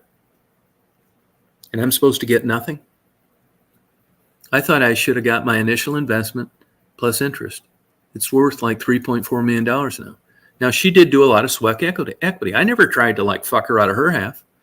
Now, she's going to get all the sweat equity, and they're not going to compensate me for my initial investment. That's what it's looking like. And I'm thinking about yesterday, and I'm at a crossroads mentally, to be honest with you. And I'm thinking of just giving up to trying to put it behind me and move it on, which I've always struggled with. Now, I don't get the final judgment till next Friday. And I just did a little research this morning on appealing divorce cases. And my lawyer told me that, and this is generally true in appeals. It's it has to be a legal error to appeal. Nah, fucking not in divorces, it doesn't. That's wrong. So I don't fucking really know. I think to myself, that's what I got. Am I just fucking stupid and naive for thinking this? Or is the judge right that because of her sweat equity, the real appreciation happened since I left? But I don't think you should discount my investment. It just bothers me that I'm getting dinged from never going there again in 2008. She's making me look like I'm a deadbeat dad that didn't contribute, never went down there, and now you're expecting half of the profits. I am, because of the 7 years I paid and all the money I came up with to build it. Now, was it worth as much when I left it is today? No. That's the $50,000 question. If it wasn't for her running it, would it be worth it? It would not. But do I deserve nothing? Hey, Caroline. It does. It does. So this is where I'm at. So that was my drive home yesterday. That's where I'm at. So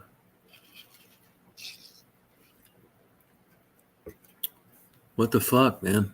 Here's where I'm at now. It sucks, really. Now, you can say to yourself, well, yeah, I fully expected her to slam the gavel down and, give her 98% everything and give me fucking lunch money. But it didn't happen. She's going to make her final ruling next Friday. It'll be emailed to me by my lawyer. I thought so, too. It's not going to work out like that way, Conan. Nope. I did, too.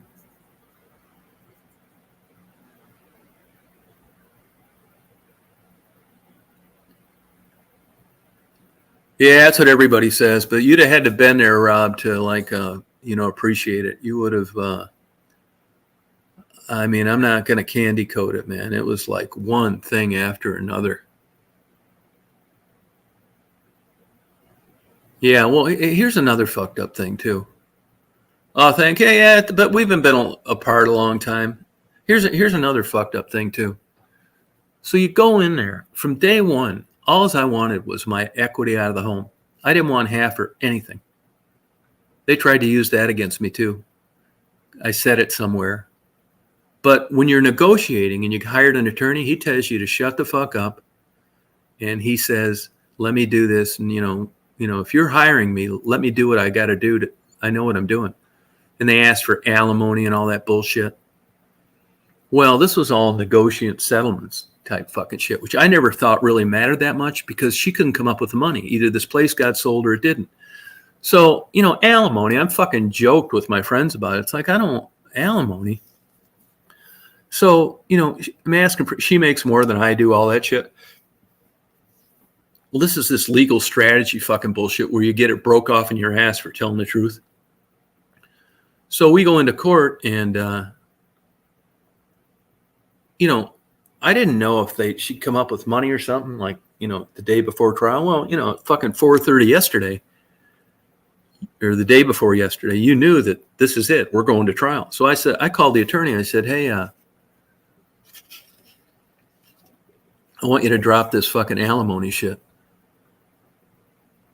Now, they had already billed me fucking 4 hours or some fucking shit like that for my alimony, which was a negotiating ploy. Why are you putting time in this, motherfucker? So we get there. I said, well, it was important to me not to look like a cheap, money gouging, fucking gold digging prick. It's important to me.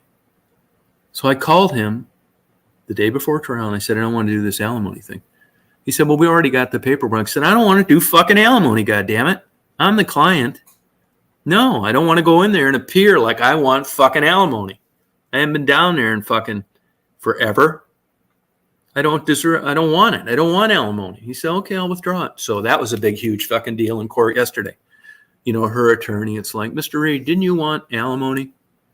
Now, this is going to get stuck in my ass too. Didn't you want alimony? I said, honestly, not really. Fucking it. My attorney's shaking his fucking head. Like, oh, fuck. Why are you saying that? I'll tell you why I'm saying it. Because I never fucking really wanted it. I didn't want it. Why would I want fucking alimony, man? It's just like not right. It was like a negotiating deal. They don't want to give you anything. They want to give you pennies on the dollar of real money I invested. And maybe that'll help us get to this dollar amount. You can call it whatever the fuck you want. So I went along with it. But going into the trial, I did not want to be in front of the judge looking why I want fucking alimony. Then, so her attorney gets me on the fucking stand. This is going to hurt me too. I'm already getting bent the fuck over. This is going to hurt me too. And the attorney gets me on the stand and says, Mr. Reed, you've testified under oath. Yeah, they're setting me up to let me know if you lie, motherfucker, we are really going to break it off in your ass huge. It's like, I'm not lying, man. Go ahead. Ask. She said, did you or did you not want alimony? I said, not really. Dorney's fucking shaking her head. It's like, not really. What is that? Yes or no? She said, answer yes or no. I said, no. She said, thank you. So you're testifying you didn't want alimony. It's like, no, I don't want it. And then she says to me, why didn't you want it? I said, well, what happened? She said, I don't want a 20-minute explanation. Keep it short, please. I said, well, I didn't say bullshit, but I said, hey, I come into this fucking bullshit, telling the truth. And when we were negotiating what I felt was fair with regard to the equity in the property, I hired a fucking lawyer to represent my best interests and included that in that are a variety of ways to get to a dollar amount. You can call it fucking basket weaving money, alimony, whatever, to get to that dollar amount. And now that that's water under the bridge, and we're nowhere near what I felt was an equitable settlement on the property, that's all done. Whether I get it or whether I don't, I can tell you in good conscience, I don't want fucking alimony. It's not right. She's smiling like a motherfucker. My attorney is like staring at me like death fucking stare at me. I don't want it. You know, I don't want it. And I'm sure that's going to be used against me too. Because in all this fucked up math legally, I don't know that the judge can like not give it to me or some goddamn bullshit. I'll tell you this. I'll tell you this too. Now, I don't think this is going to happen. And I didn't ever intend to fuck her on any of this. But I can tell you this. Let's take for an example, this goes another way. In that over fucking, let's think we just guess because we don't know. I'm not sure how this alimony works. I don't give a fuck. I don't want to. Let's just guess. And let's say the judge says to me, the judge says, well, I think you're a motherfucker. You haven't been down there since 2008. I don't like you. I don't like bald guys. You're fucking jack off. But by Florida law, I've got to give you alimony because of all this bullshit. And the dollar amount spread out over 30 years is your wife has got to pay you $130,000. My wife works full time, and she's the reason that place is what it is now. She's got to give you $130,000. So I promise you this: I don't give a fuck what this court says. If that got awarded to me, and I got a check for that fucking shit, I would write her a check for $130,000 and send it to her. I would. And let's say, of course, this isn't going to happen either. Let's say if I got some fucking judge that didn't like my wife and she thought I was a great, honest guy, and she gave me 70% of the property and her 30%, I'd write her a fucking check for that too. I'm not sticking. I don't give a fuck what this court says. I know the difference between being fair and equitable and not. And all I wanted was half of my equity from that home when it was sold, which is nothing in the whole scheme of things compared to what it's worth now. I would have even taken less. But everything's being predicated on old deadbeat Tom. We don't know what he put into it at the time. We don't give a fuck what he paid while he lived there. We don't even care that he was a good guy and sent money for 2 years while he was living in Chicago. And we could give two shits that he on his own volition decided to quit going down there in 2008 because his wife was getting hosed by a new man that never contributed to the household. We don't care about that. Yeah, thanks. It's like, why don't you motherfuckers just burn me at the stake today? Yeah, yes, we did, Riggs. We did. Went through all this fucking shit. That's what fucking happened. Yeah, but this is the way it's going to go down. It's not going to go the way I thought it would. And I really like think about, honestly, I wasn't even like crazy about it like I would usually be. I'm driving home and I wouldn't say numb about it, but it's like, you gotta be fucking kidding me. And you know what bothered me? Of all this bullshit, you know what bothered me was that I kept thinking, you know what I am now? You know what I'm going to be?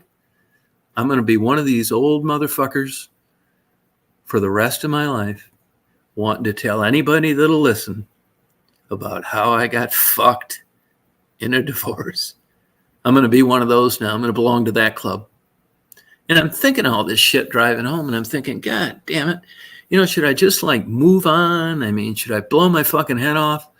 Should I get a fucking job?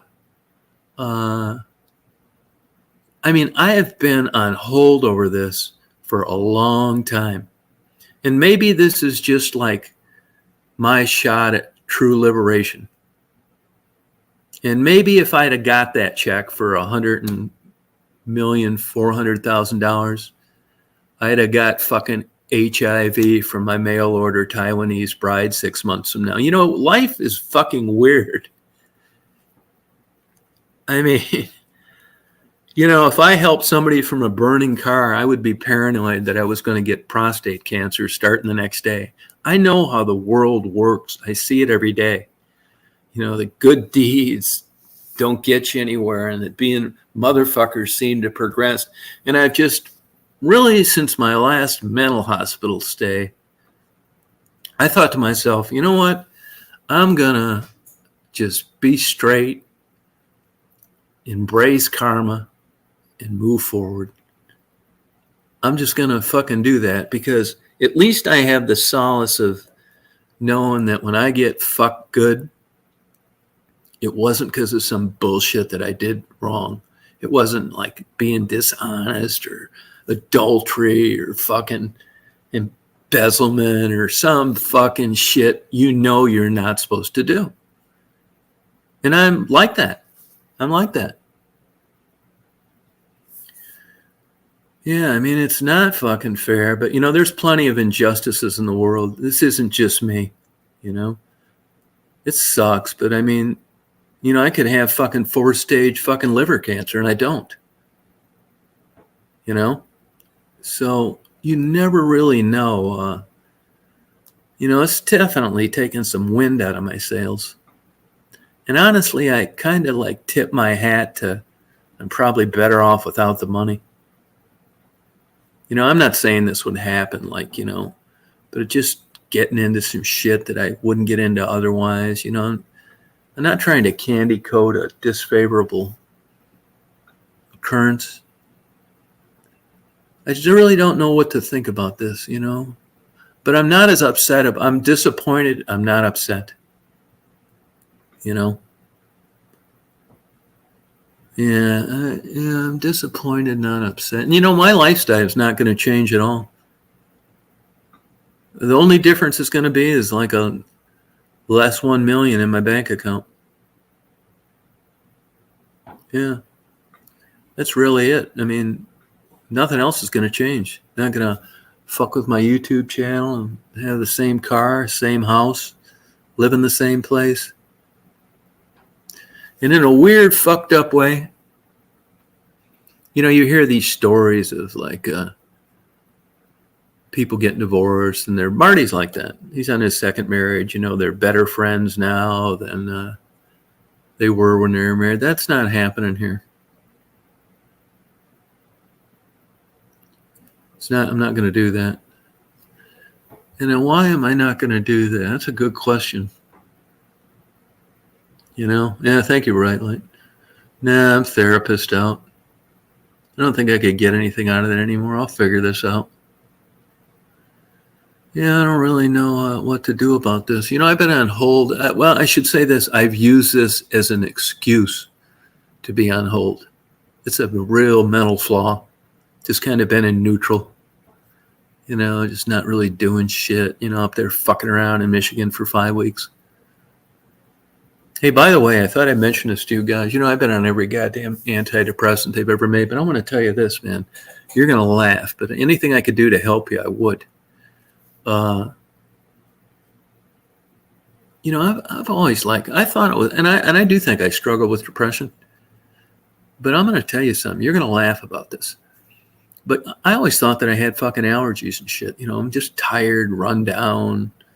Especially down here, I get up, my eyes itch. I sneeze here and there. I don't blow my nose, but I have like drainage in my throat a lot. Now, when you look at this shit, would you think that that would be enough to keep you from doing stuff? I would say no, but you know what? I think it has, and I think it's been a long time. Now, this is what I'm doing.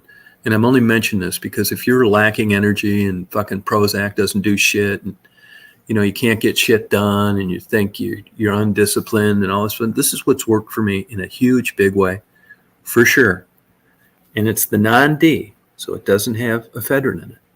It's the non-drowsy shit. I always used to get that. I'm tired, I'm dragging, I need like something like a monster drink. So you get the D, the Claritin D, the Allegra D, the fucking D this, D that. You want that stimulant, the one you got to show them your driver's license. I mean, it's not like you're getting a shot of crack. You're getting ephedrine, which jacks you up and you're feeling like shit. You're not getting shit done. Maybe this will help. That helped marginally, but this is what I've done. I've done that. I decided, I read some articles. I tried these things before. I take one, didn't do fucking shit, but this is what I've done. First of all, I read studies, could be wrong. Talked to my buddy in Michigan, a doctor. He says when you're buying patent medicines, I don't want to take 2 hours to explain this to you, but believe me, don't fuck with the non-brand shit. It's not worth it. There's a big difference. Get the brand name. Okay, what's the fucking difference? Claritin D, the real one, is 23, and Walgreen D is fucking 17. So I took his advice. So I read up on shit. I've tried Loratadine, Claritin, this, that, fucking nasal sprays. Still feel like a little better, not a lot. So I really took some time about 2 weeks ago. And I thought, I got to get this, man. Do I have fucking allergies? I've been to allergists. Of course, everybody tests fucking positive for cockroach poop, dust, some other fucking thing. God knows where it's at. But I mean, you don't need to be an allergist or a sufferer to realize all you got to do is drive down to the pond here and see pollen all over. I mean, does that mean that it's making me this way? Fuck, I don't know. I'm never blowing my nose, but I have like drainage all the time. So I read it up, look at the best things, and I think I'm going to go with the, I read articles that talk about non-drowsy, you know. It's like, oh, fuck, I don't know about non-drowsy. I need all the energy I can get. Anyway, I get the non-drowsy. Claritin, non-drowsy, and I never used to get 24-hour, but I didn't get 24-hour because I got the D, and try fucking falling asleep on that shit. It ain't fucking happening, man. You got a stimulant fucking releasing in a coated pill for a 24-hour period. Fuck that. So when I got the D's, I would get 12 hours. Once in a while, I took a 24-hour, couldn't sleep worth the fuck. I got the Claritin, 24-hour non-drowsy. This shit's expensive, too. Then I went out and I got the Allegra, 24-hour, non-drowsy, no D. Then I got the Flonase, the spray. And I do all of them in the morning. When I get up in the morning, I take those 2 pills and drink a full glass of water. I hate drinking water, but I do it anyway. I drink a full glass of water, and then I use that Flonase. And let me tell you, man, the last 2 weeks, I have gotten more done than I've gotten done the last 4 or 5 years. I have got a shit done. I get shit done now. I mean, I really do. I take that in the morning. It's not a stimulant either. It's just this histamine blocker that's keeping me from being like lethargic from whatever the fuck is in the air. To me, it's a deal. I do. Yep. I am building a new house. Yep, I'm building a new house. Yeah, so it's really helped me a lot. But if you're like, you know, lethargic, you can't get shit done, you're fucking mushrooms haven't fucking done it long term, your Prozac ain't shit, your fucking Paxil ain't worth a shit, your Wellbutrin sucks, try it. Try it. Hey, Rich, try it. Just try it. And this isn't just shit that's outside. For all I know, I mean, I could be allergic to like daisy dander, fucking dust. I don't know, but I know that I don't feel anywhere near like I did before.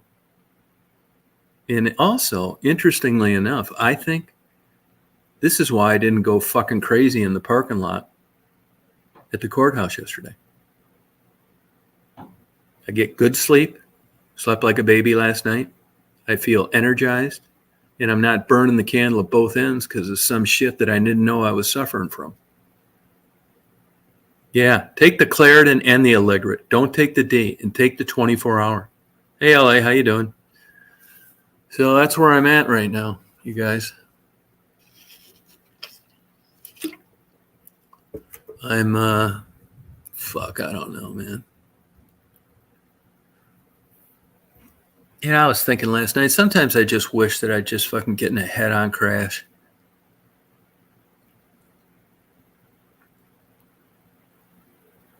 And then I get fucking pulled over last night. I mean, I don't really, you know, things happen. I don't put meaning into like a fucking 4-leaf clover landed on my forehead. I mean, maybe I don't go with this things happen for a reason either. Hey, Penny, I think things happen. I never really bought into that, you know.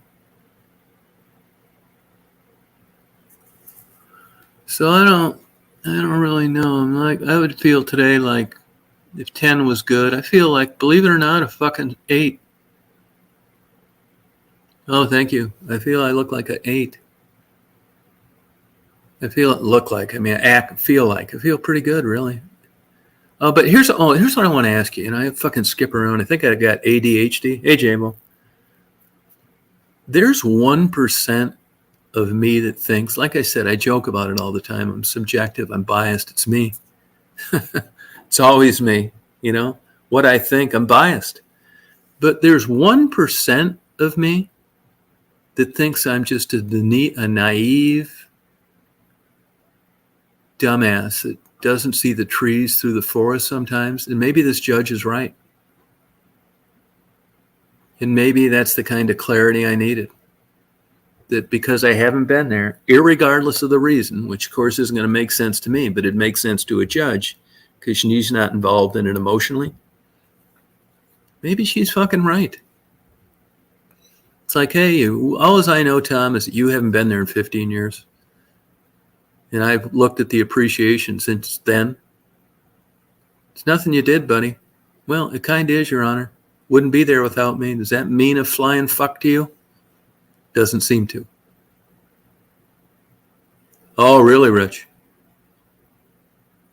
Yeah, no, that's how it was with me. Yeah, I never even smoked marijuana, to tell you the truth. So, fuck, man. Yeah, I don't know. That's where I'm at with this, you guys. Appreciate everybody's support. Yeah, moving forward. But I mean, you know, what do you got to be to like move forward? Just like a fucking snail? You know, a fucking turtle or something? I mean, you can say move forward. That sounds great. You know, it's like the person that stretches their hand out at the finishing line of the sprint. All this bullshit they make movies and Hallmark cards out of. You are the one you love. All this fucking bullshit. And sometimes I think, you know, there's an argument that depressed people see the world in a more clarified, clear manner than people that aren't. Now, I just don't know if that's being cynical or it's true. It's just the bare balls truth. Looks like a duck, walks like a duck, quacks like a duck. Yeah, that's what I can't figure out, you know. He let me go. He let me go. Oh, thank you, Rich. Yeah, he let me. I couldn't believe that cop let me go. I could not fuck him. I was talking to Rita.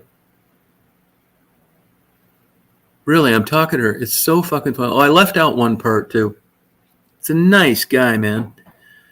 I'm talking to Rita, and I told you that it's like, it looks like I'm like on the inside of the Indy 500, only it's not curved, it's straight.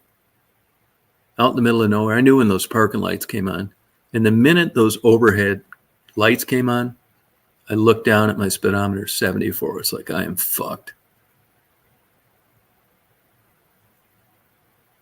Yeah, and he was such a nice guy, that cop.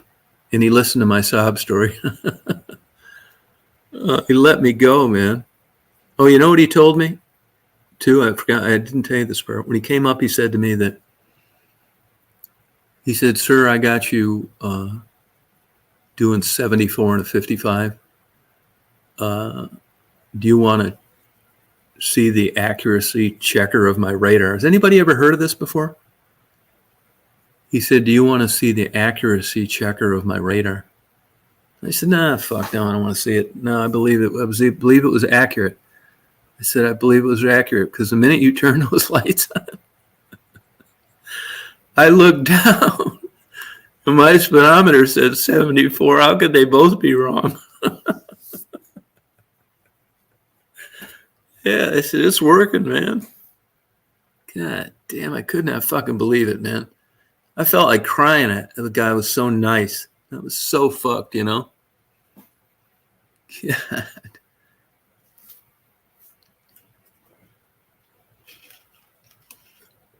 I just think that like this moving forward sometimes, yeah. I was talking to Rita. I said, I got to go. I'm getting fucking pulled over. Yeah, this moving on shit I'm suspect of. You know, it's like, you know, you're out swimming at your favorite lake and a fucking speedboat cuts both your legs off. You know, and your friends are taking a collection together and they're buying you two skateboards with rubber padding so you can put both stumps on your fucking what's left of your legs. And still, wear your hands out, pushing yourself down along the beach you used to talk. Of course, you can't walk on the sand anymore. You've got to be on the concrete. Oh, thank you, Julie. Oh, hey, Nikki, how's it going? Yeah, I don't know, man.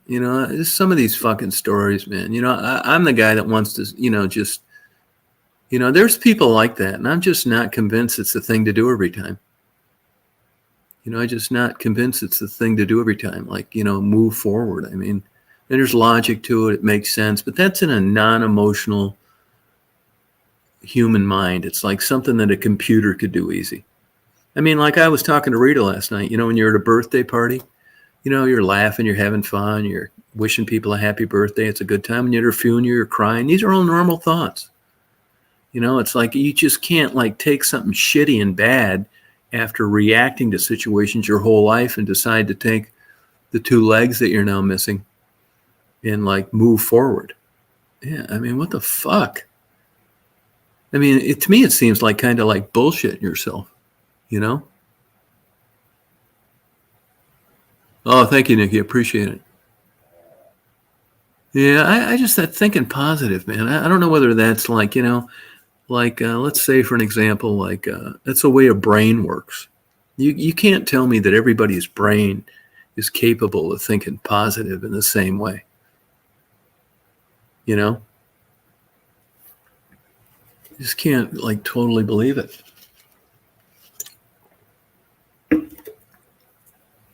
Yeah, Rita's one of a kind, man.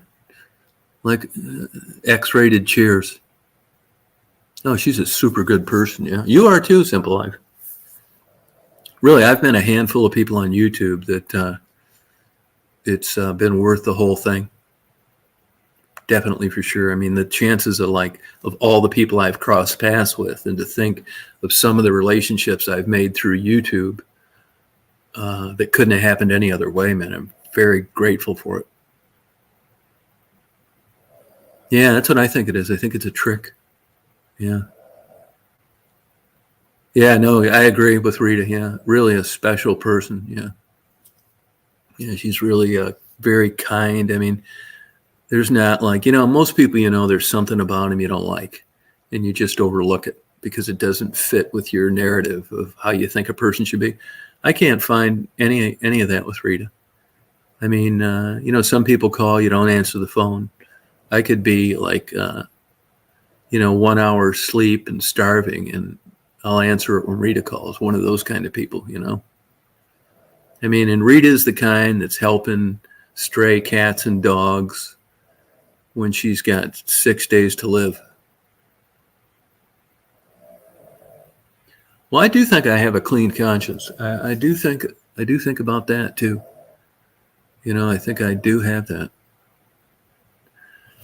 And I'm not even one of these guys like silver linings and everything, but honest to God, I think that my second psychiatric hospital stay really was worth it, paid tenfold. You'd refer to them as a come to Jesus moment. Why I was there? It's like, fuck, man. If you guys never experienced that, that's a low point, It was, but it helped me. And I'm not like turning that into something good, but when you have a bunch of shit like that go down in a month, man, I spent the whole fucking month in a psychiatric hospital, really 2 different psychiatric hospitals, and you're there. And, you're thinking as you're coming up that, life was pretty good. What happened here? And you guys want to hear some irony? I wouldn't say that I shouldn't tell you this, but I probably shouldn't say it on a live, but I'm going to say it anyway.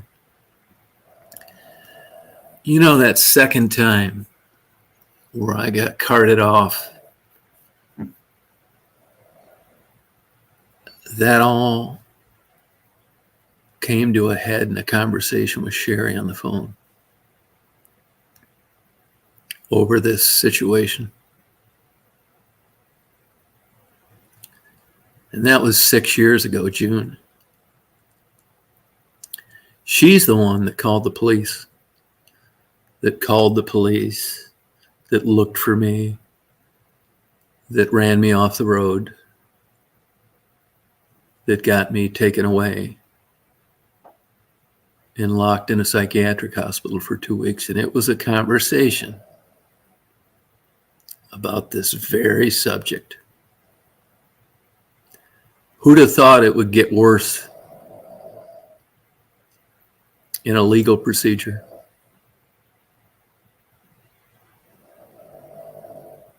Yeah, it was her phone call that got that ball rolling.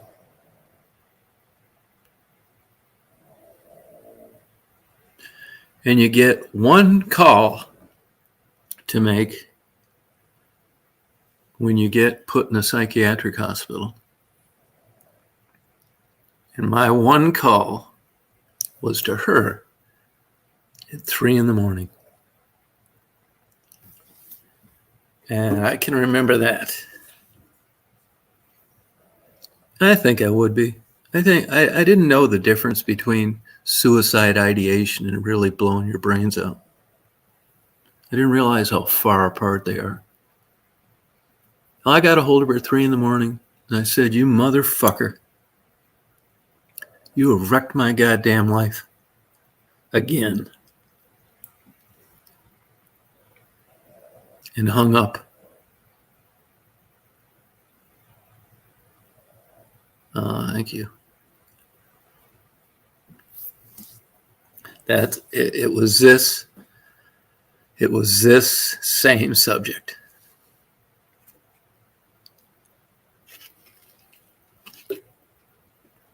And that was just 6 years ago.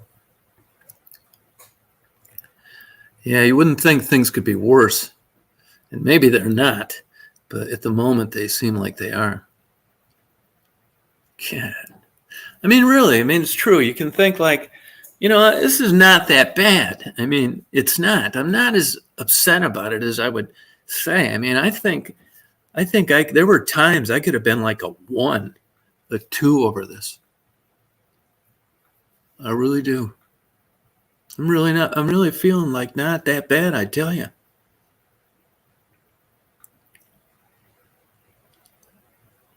That's another thing I tell this lawyer who I like and like Simca that used to be a moderator.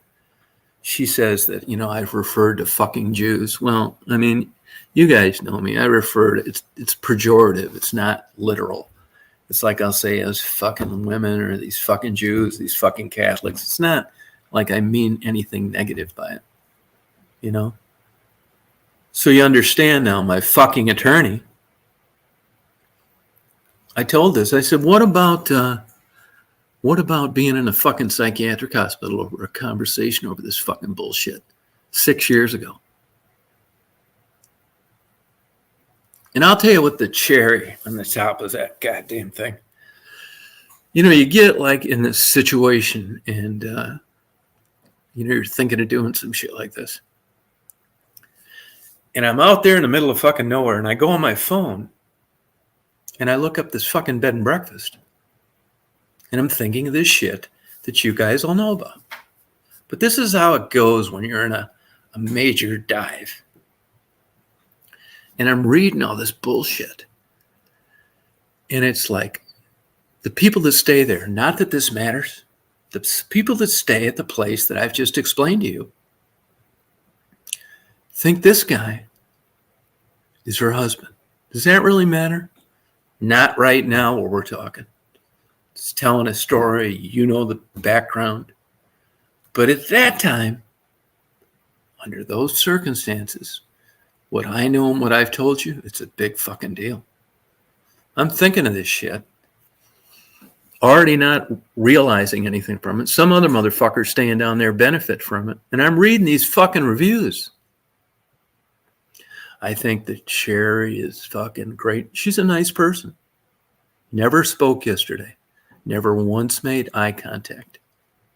If we would, I'd say, hey, how you doing? It's not bad.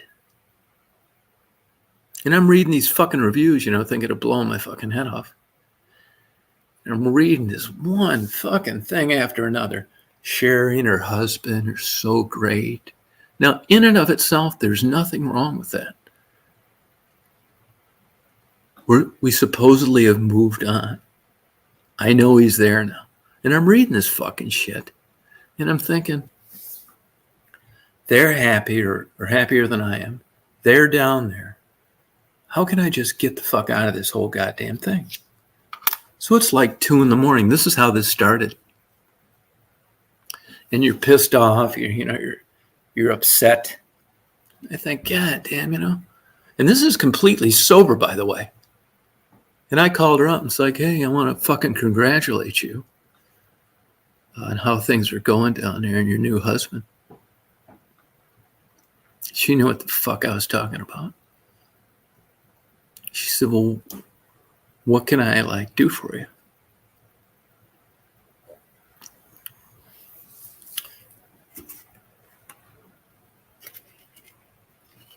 And it was all downhill after that.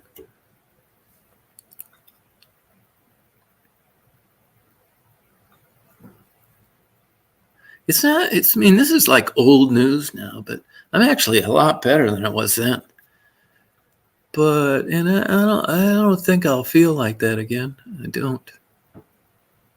Really, I'd tell you if it was different. I think I think I would just feel better. It would be more valid if disappointment was logical and real, and there's 1% of me that's thinking that maybe this fucking judge is right. And irregardless of the circumstances, if you're impartial and you take out all the emotion, 15 years is a long time not to be somewhere. I hang my hat on why I'm not there. The judge hangs her hat on, you couldn't have done anything because you haven't been there. I don't care why, and this is why this is worth so much. Maybe that's right. Actually, if you guys think it's right, I'd appreciate you tell me, because if that's right, then I'm happy.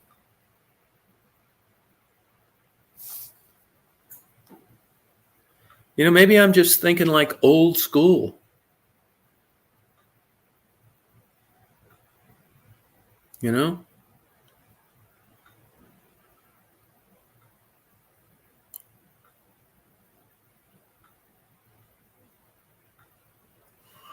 This wasn't just, I know I use a lot of fucking excuses for shit.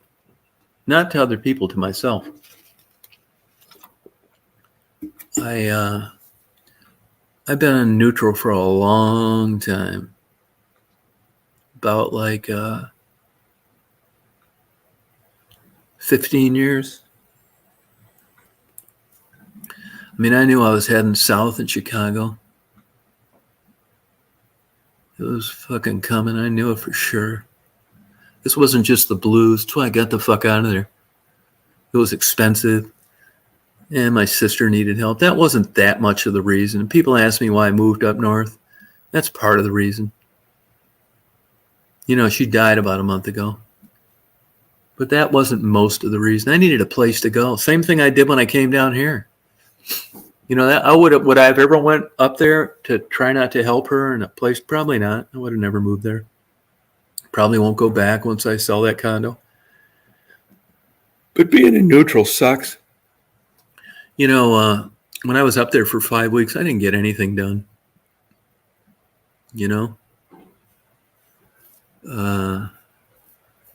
Just fucking around like I do down here. I'm doing better since I've been, believe it or not, taking this fucking generic allergy medication, Nah, I don't think that's it, midnight. I've read about midlife crisis and stuff. Nah, I don't think that's it. I don't. I've had a good life in a lot of ways.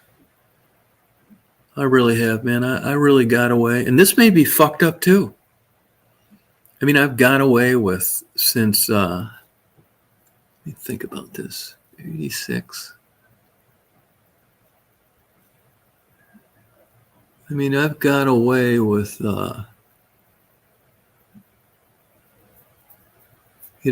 just fucking really barely working for about 40 years. Just through like good breaks and luck, and maybe I was owed one finally. This would have just been another cog in the wheel of like shit luck. Yeah, maybe time ran out on that. I'll tell you what does apply. If it seems too good to be true, maybe it is. Yeah, and that's the fucking truth. Yeah, I don't fucking know, man.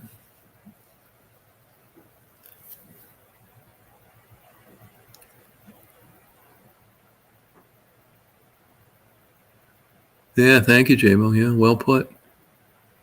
Yeah, it's problem, man. I really, man. I mean, this fucking, honest to God, you guys know this if you've been around for a while. Oh, they brought that up about my YouTube channel. All the money I'm making. Oh, I did for a while, and I never thought I would. I don't anymore, which is I'm fine with. I mean, I would have been doing the same thing on YouTube, whether I ever got a dime or not. But, when people don't like you, that's what they hang their hat on. The YouTube channel, by the way, I was thinking about this. So I like doing the YouTubes.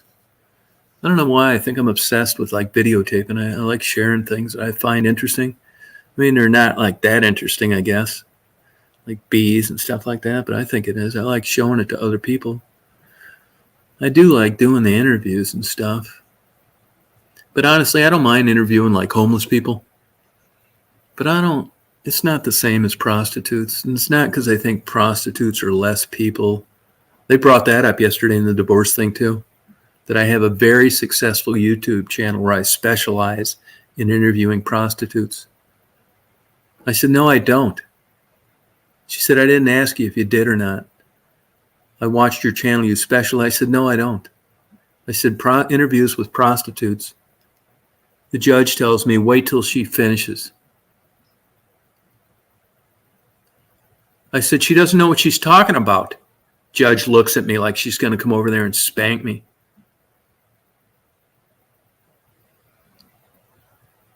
Oh, thank you, Rich. Oh, I'm glad you like it. Good.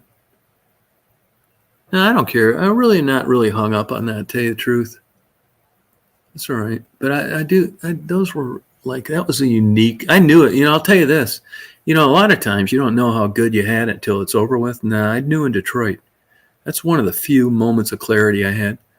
I knew that that was a good time. Now you say, what do you mean good time? Blight, people doing poorly? No, just the state of affairs that I had nothing to do with, that I was able to chronicle. I mean, I had been to Detroit as a kid. It was nice, and to see it in that condition, under those circumstances, and that massive graffiti, I knew when I was down there, that was a good time for the kind of stuff that interests me. It's like, this is America, people. This is not third world. Look at these giant buildings that used to produce thousands of products and hundreds of thousands of people over the years that have been destroyed and are non-functionable anymore.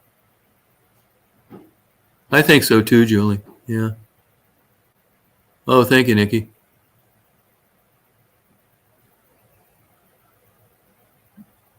Yeah, that's what it is. Yeah, 15. Yeah, no, 17,000 videos. Yeah, it's actually less than 0.5%. Yeah, but she's trying to, the lawyer told me later, she's trying to make it look like, this isn't the first time this happened to me. Trying to make it look like, I have this love affair with prostitutes off the camera. Why am I talking to him to begin with? No shit. I've had this like brought up over other bullshit. What interests you about this? Fuck, I don't know. I don't know why I like ribeye more than ground round. It's not because it's more expensive. It just tastes better. I mean, I don't really research things that I like and find out why. But this is really a problem with a lot of people. It's weird. Yeah, the prostitute thing. Yeah, I had to bring that up. I specialize in interviewing prostitutes.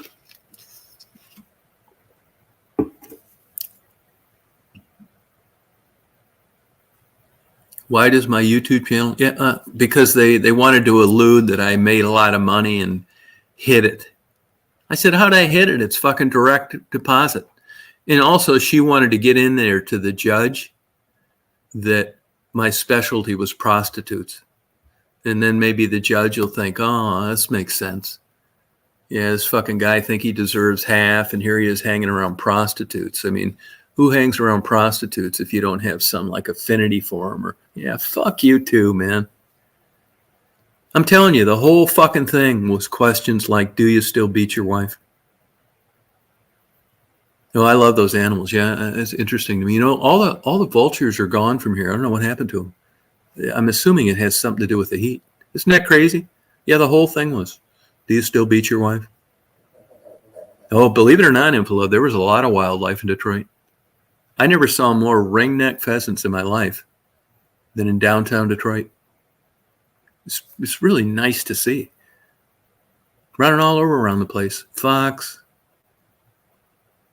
You know, deer. Yeah, I think prostitutes. Yeah, I think so too.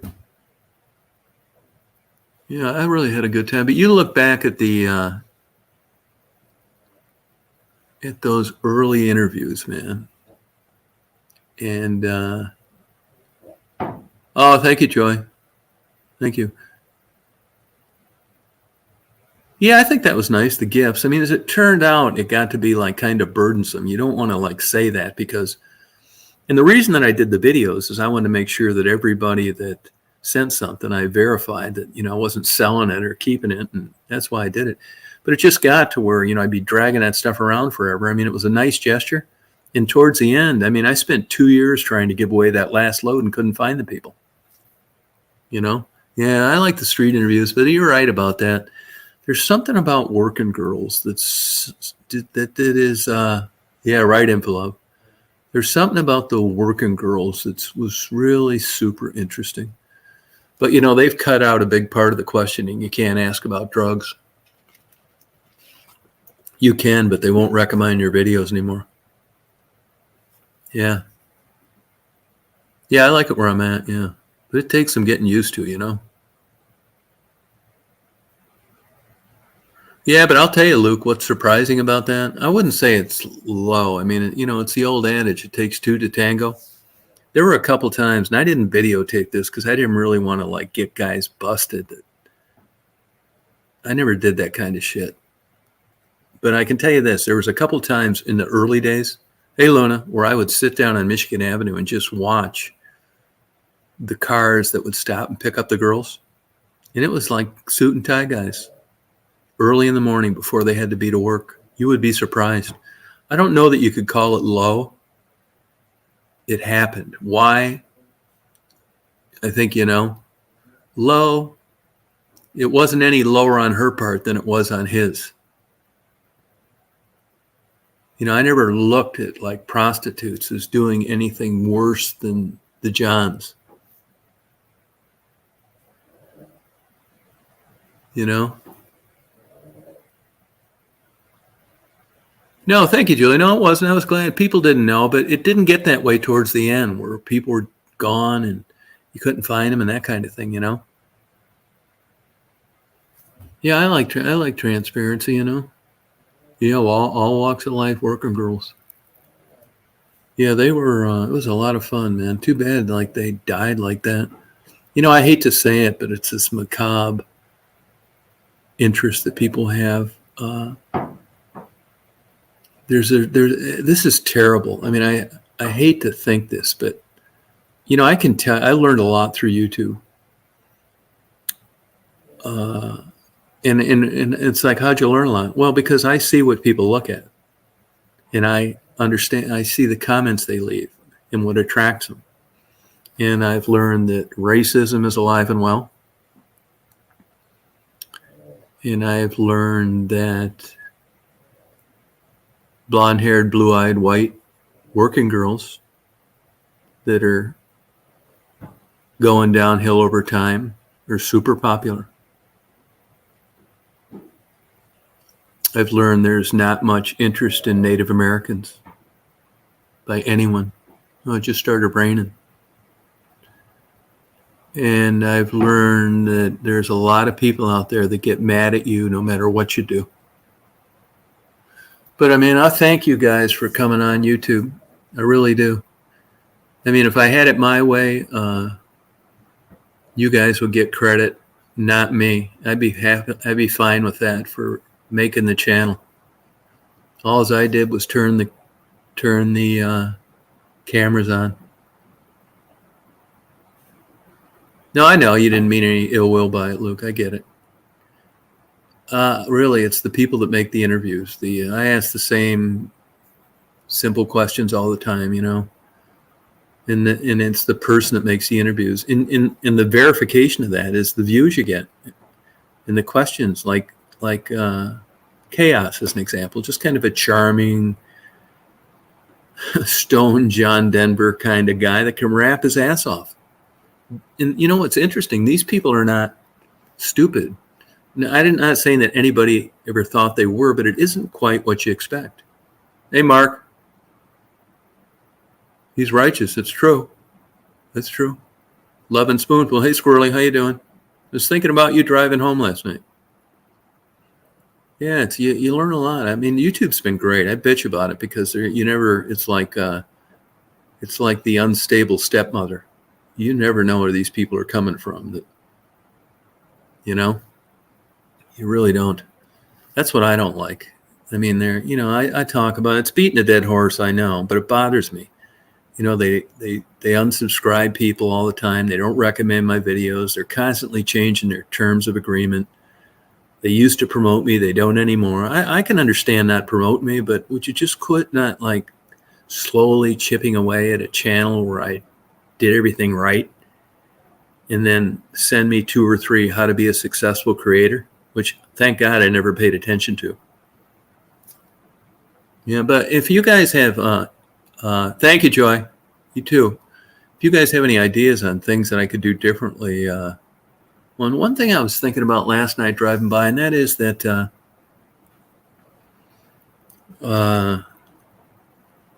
I probably do overreact to these stalkers. Yeah, I should go back there, Nikki. I probably did overreact to those people. Yeah, you know what? That I don't have yeah, you're right about that. And I'm not really sure how I feel about that, Jeff, but it isn't like I can tell you this. Here's some fucked up thinking that's not probably, I think you should know about. He's talented, I agree. And that is like Sherry, I can tell you this. If you went down to Sherry right now and said to her, would you rather keep in contact with Tom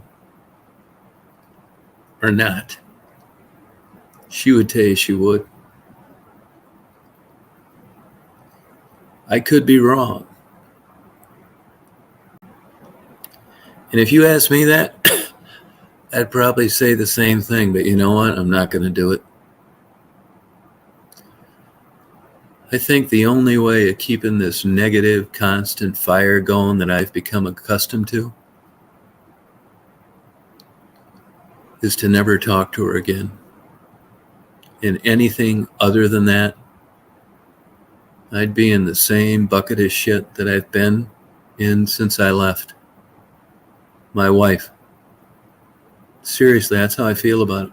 Yeah, yep.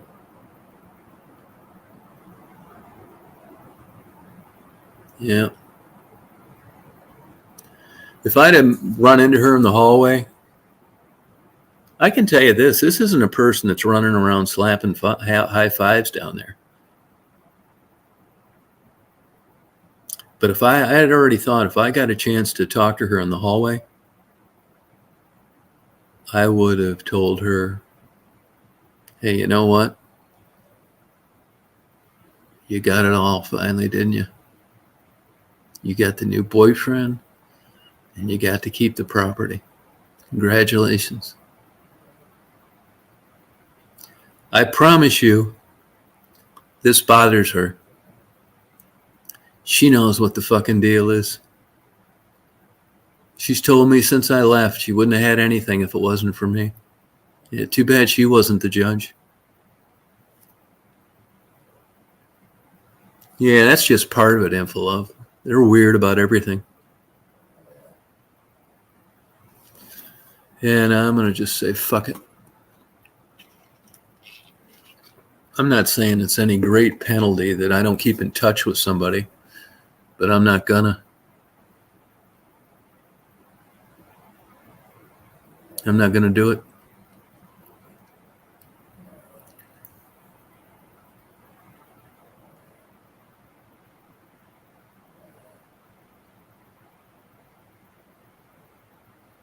It's raining like a motherfucker out. Yeah. Hey, Rich, have a good day. Oh, Rich is a positive guy. Works his ass off. You know, he's a typical guy that age nowadays. Your fucking rent's more than you make a week. But you still need a car. You still need gas. You still want to go see a movie. You want to buy a camera. Yeah, it's crazy, isn't it, you guys? Well, I thank you guys for everything. It's really been a good time meeting you guys, having you on. Fuck yeah. Why doesn't real life work this way with neighbors and people that you could see?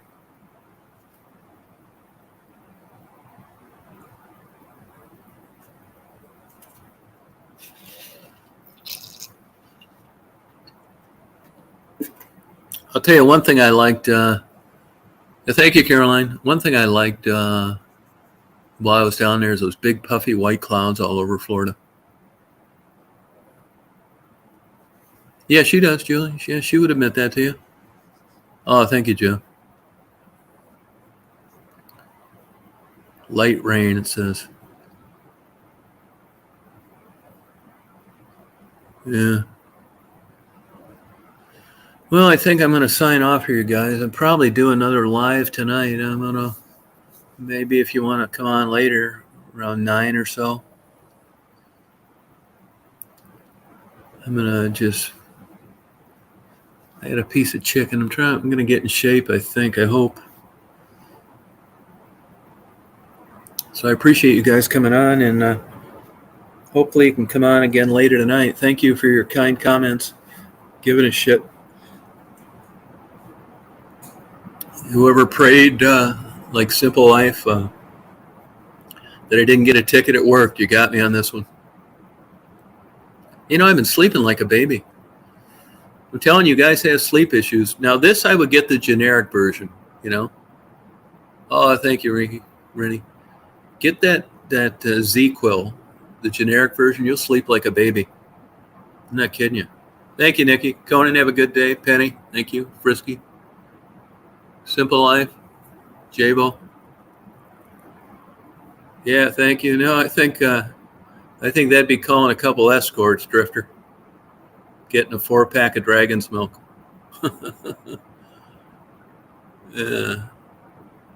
Yeah, thank God I outgrew that habit.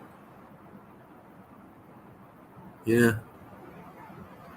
I remember back in my escort days, I would, believe it or not, in a weird twist, is I'd clean the house better than ever before they came over. Oh, thank you, Julie. Penny, you have a good day. Mark, are you going to be on tonight? Thank you, Jeff. Appreciate it. Thanks a lot. Bye, LA. You party on. You guys take it easy. Thank you, JMO. Isn't that good beer? It's excellent beer. I don't even feel like drinking beer anywhere else. I like it so much. Oh, thank you, Simple Life. Yeah, 9 o'clock I'll be on. I'll put a thing up for it, you know. I'm not doing anything tonight. Yeah, I'll come on at 9. Thank you. Hey, Mark, you still on there? Put a post to your channel if you can. Jeff, you should put one too, a post to your channel. Anybody's got a channel. I mean, I'm not saying it's any great promotion, but it's better than someone finding you randomly. Thank you, Impulov. Appreciate it. Yeah, thank you, Conan.